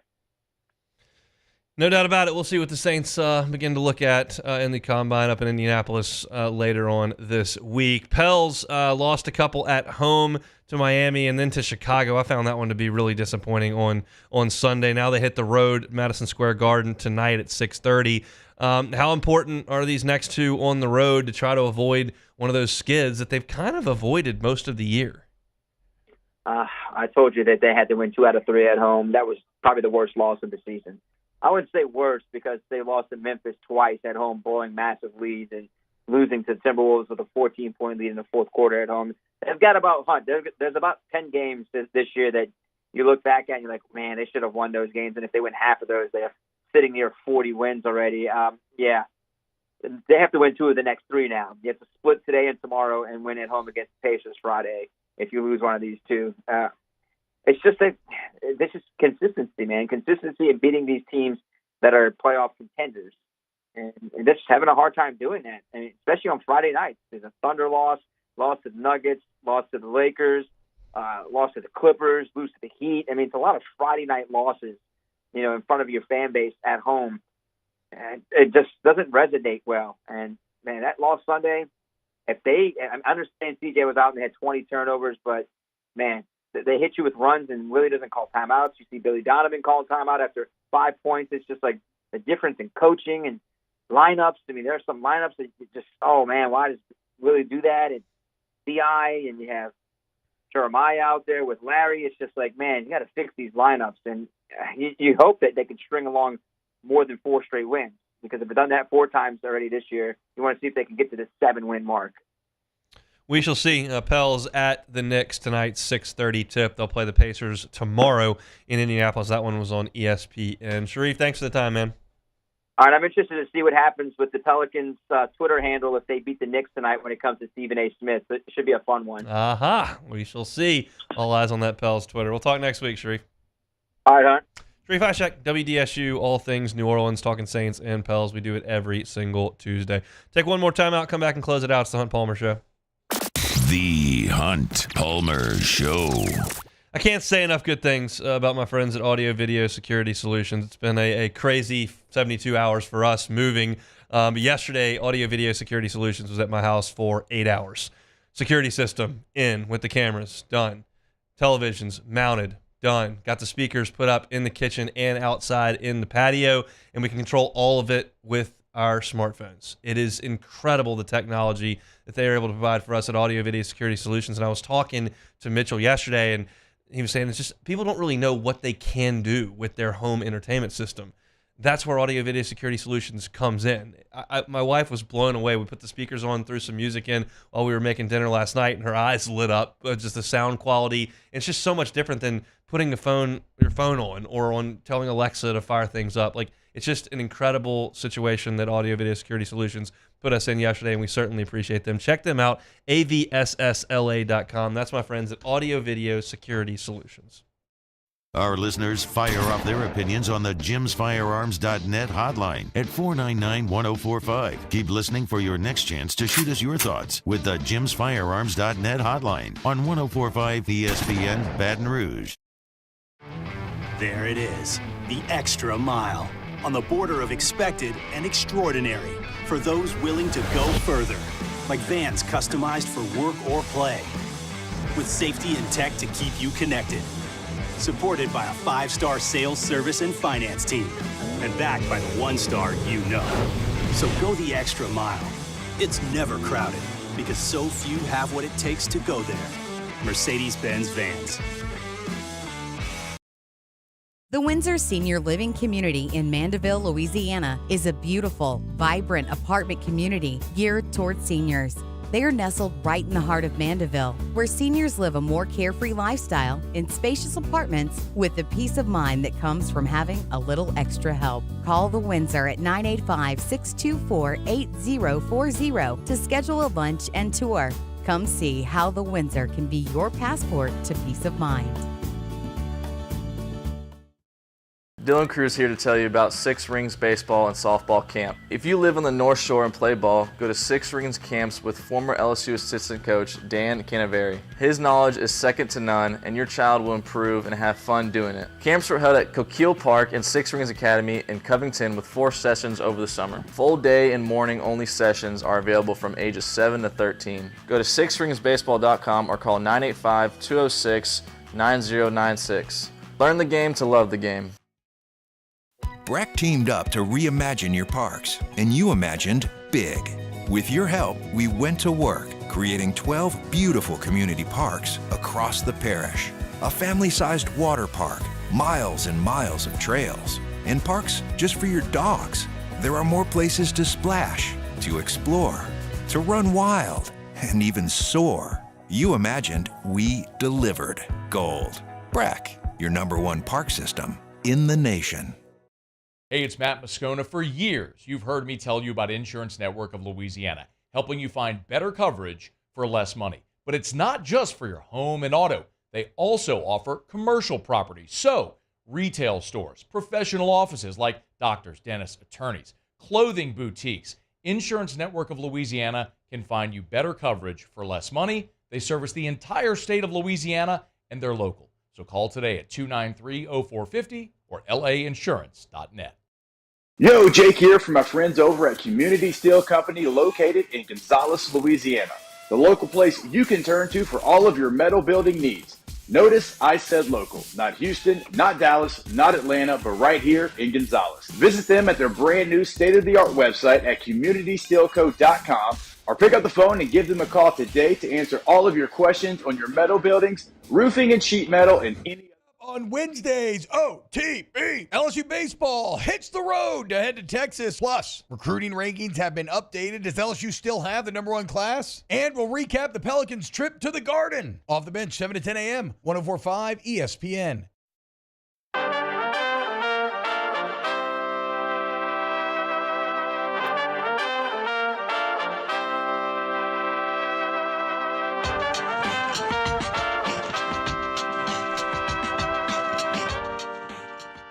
Now through Louisiana Outdoor Expo. Discover the largest showcase of outdoor gear in Louisiana, featuring everything from fishing and hunting equipment to ATVs, boats, and more at the Louisiana Outdoor Expo, March 15th through the 17th at the Lamar Dixon Expo Center. Register for your chance to win tickets today at the 1045ESPN.com website. This is the Hunt Palmer Show on 1045 ESPN Baton Rouge. All right, we got to get to this this last take it or leave it because I got some things to say about that. So let's go ahead and play. All right, first one here. Netflix's golf documentary series Full Swing will release its second season next Wednesday, March 6th. They just dropped a trailer with some headlines of what will be featured in it. Season 2 will top Season 1. Take it or leave it. I hope so. I'll take it. I mean, I'll take it. As someone who watches golf every single week of the PGA Tour, like, Season 1 wasn't really for me. It was for the person who doesn't watch a lot of golf to learn that Justin Thomas and Jordan Spieth are good buddies. Like, I already knew that. So I hope that it's a little more in-depth and in detail, but I don't have super high hopes. I'm going to watch it, but I think it'll be probably more of the same of like just kind of low-level golf stuff. Yeah. Reports indicate the NFL are interested in replacing the current kickoff rules with the rules used by the XFL, where the kicker lines up at his own 30, with the 10 other members of the kickoff team lining up at the opponent's 35, 5 yards away from the returning team. The kicker and returner are the only players who can move until the ball is fielded, and touchbacks are placed at the 35, enticing more kickoff returns and less full-speed collisions. Take it or leave it. I'll take it. I think that's awesome. I think it makes a ton of sense. I like kickoffs. They can be really exciting as opposed to just an automatic touchback. So if that's something that can keep kickoffs in the game, we think it's safer, but you can still make a big play. Like, I'm for it. Let's go. All right, the Cubs finally did it, Hunt. Re-signed Cody Bellinger to a 3-year, $80 million player-friendly deal with opt-outs after the first and second year. Belly will be an MVP candidate. Take it or leave it. I'll probably leave it. I would anticipate that there will be a little regression, but he's left-handed. He's a Gold Glove defender at 2 different positions, and he's a guy that everybody in the clubhouse really, really likes from last year. So this is a guy they absolutely needed to add. I still hope they add Matt Chapman, but getting Bellinger back to the Cubs was was a big deal, and it appears Scott Boras held out for a really high number, and no one else came to the party. That could be very substantial and for future free agent. The Cubs stuck to their guns, and they got what they wanted at the price they wanted. So that's a good thing by Jed Hoyer. All right, the last one, as you mentioned, Hunt, you read already. Baby. It's a pretty interesting one. Oh, baby. Live golfer Taylor Gooch said, quote, if Rory McIlroy goes and completes his career Grand Slam by winning the Masters without some of the best players in the world, there's just going to be an asterisk, he said. It's just the reality. Take it or leave it. Taylor Gooch is a moron. That's what you do. You take it. He's an idiot. Actually, you leave it. Yeah, leave it. He's a clown. What player are we missing at the Masters? Taylor Gooch? We're missing him. We got Hunt. Dustin Johnson. We got John Rahm. Got Koepka. We got Brooks Koepka. We got Bryson DeChambeau. Cam Smith. We got Cam Smith. Like, who are we missing? We're missing Taylor Gooch. I don't think anybody's missing Poulter. I don't think anybody's missing Chase Koepka. I don't think anybody cares that Pat Perez won't be at Augusta. What about Charles Schwartzel? Oh, he'll be there because he won. Even though he won, yeah. Sergio will be there. Nobody cares, but he'll be like, this is one of the stupidest quotes I've ever seen. Taylor Gooch, I don't know how much Live Golf paid you. They're not going to see a single cent back on that investment, but you need to know your place in the world of golf. Your place in the world of golf is to go play in these events that nobody cares about or knows that are going on or watches and collect massive sums of money. It's the lot that you chose. I support you in doing that, but you can't stand in front of the microphone and sound like a clown saying the best players in the world aren't going to be there and Rory gets an asterisk if he wins the Masters because you're not there. What a clown. I cannot believe I saw that quote. Amazing stuff by Taylor Gooch. Talor. Shouldn't make fun of his name. I have a weird name. But when you say dumb stuff, you leave the door open. That's it for Take It or Leave It here on this Tuesday. Hope to see you at Pluckers tonight. We'll be at the Nicholson location. 8:30 is our start time. So right after LSU goes final, we'll be drinking some cold beers, eating some delicious wings, winning some gift cards. It's always a rousing good time. So come on by the Pluckers location on Nicholson tonight. Missed any of the show, you can always catch it on demand. Matt's out today, so Musso's going to drive you home. Excited for tomorrow's show, reacting to LSU and Georgia and getting you ready for LSU and Rice. Have a great Tuesday. We're back tomorrow on the Hunt Palmer Show. The only thing that matters for my loss. Gulf Coast Bank and Trust is giving our customers the power to bank anywhere, anytime during this challenging event. And we're right there with you. Our mobile banking app is a smart way to manage your money and time. Gulf Coast Bank and Trust, the bank that cares about you. He's here. Anyone want a Coors Light? Oh shoot, I forgot to play the song. I got a guy who can fix this. The importance of doing this fortified program and offering it to people down here is, number one, the only real chance you're going to get to do this is when you put on a new roof or build new. And through companies like HUDCO, who's kind of leading the way in this thing, it's going to offer the customers a huge advantage in the insurance market and the price of their insurance. You know, we're not looking to make a fortune off fortifying. We're trying to give you a better product than our competitor at the moment. I'm trying to do something that he can. I'm trying to give you something better. So a lot of these insurance jobs, you're getting a re-roof, you're only paying your deductible. Let's sit down and talk about the fortified and let's see what it does to your insurance premium. You're getting a steal. Yeah. You're getting a brand new roof and a fortified certificate for your deductible, essentially. I think we're rocking and rolling.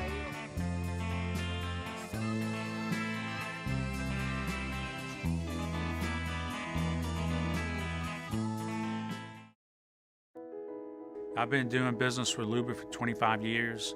They're dependable, trustworthy. It's just the attention to detail with our clients. Our folks have years and years of experience. They're highly trained professionals, but many companies have that asset. What I'd like to think makes Luba a bit different is that we use those talents in a way that truly is dedicated to serving the needs of the folks who depend on us. Dylan Cruz here to tell you about Six Rings Baseball and Softball Camp. If you live on the North Shore and play ball, go to Six Rings Camps with former LSU assistant coach Dan Canaveri. His knowledge is second to none, and your child will improve and have fun doing it. Camps were held at Coquille Park and Six Rings Academy in Covington with 4 sessions over the summer. Full day and morning only sessions are available from ages 7 to 13. Go to sixringsbaseball.com or call 985-206-9096. Learn the game to love the game. Breck teamed up to reimagine your parks, and you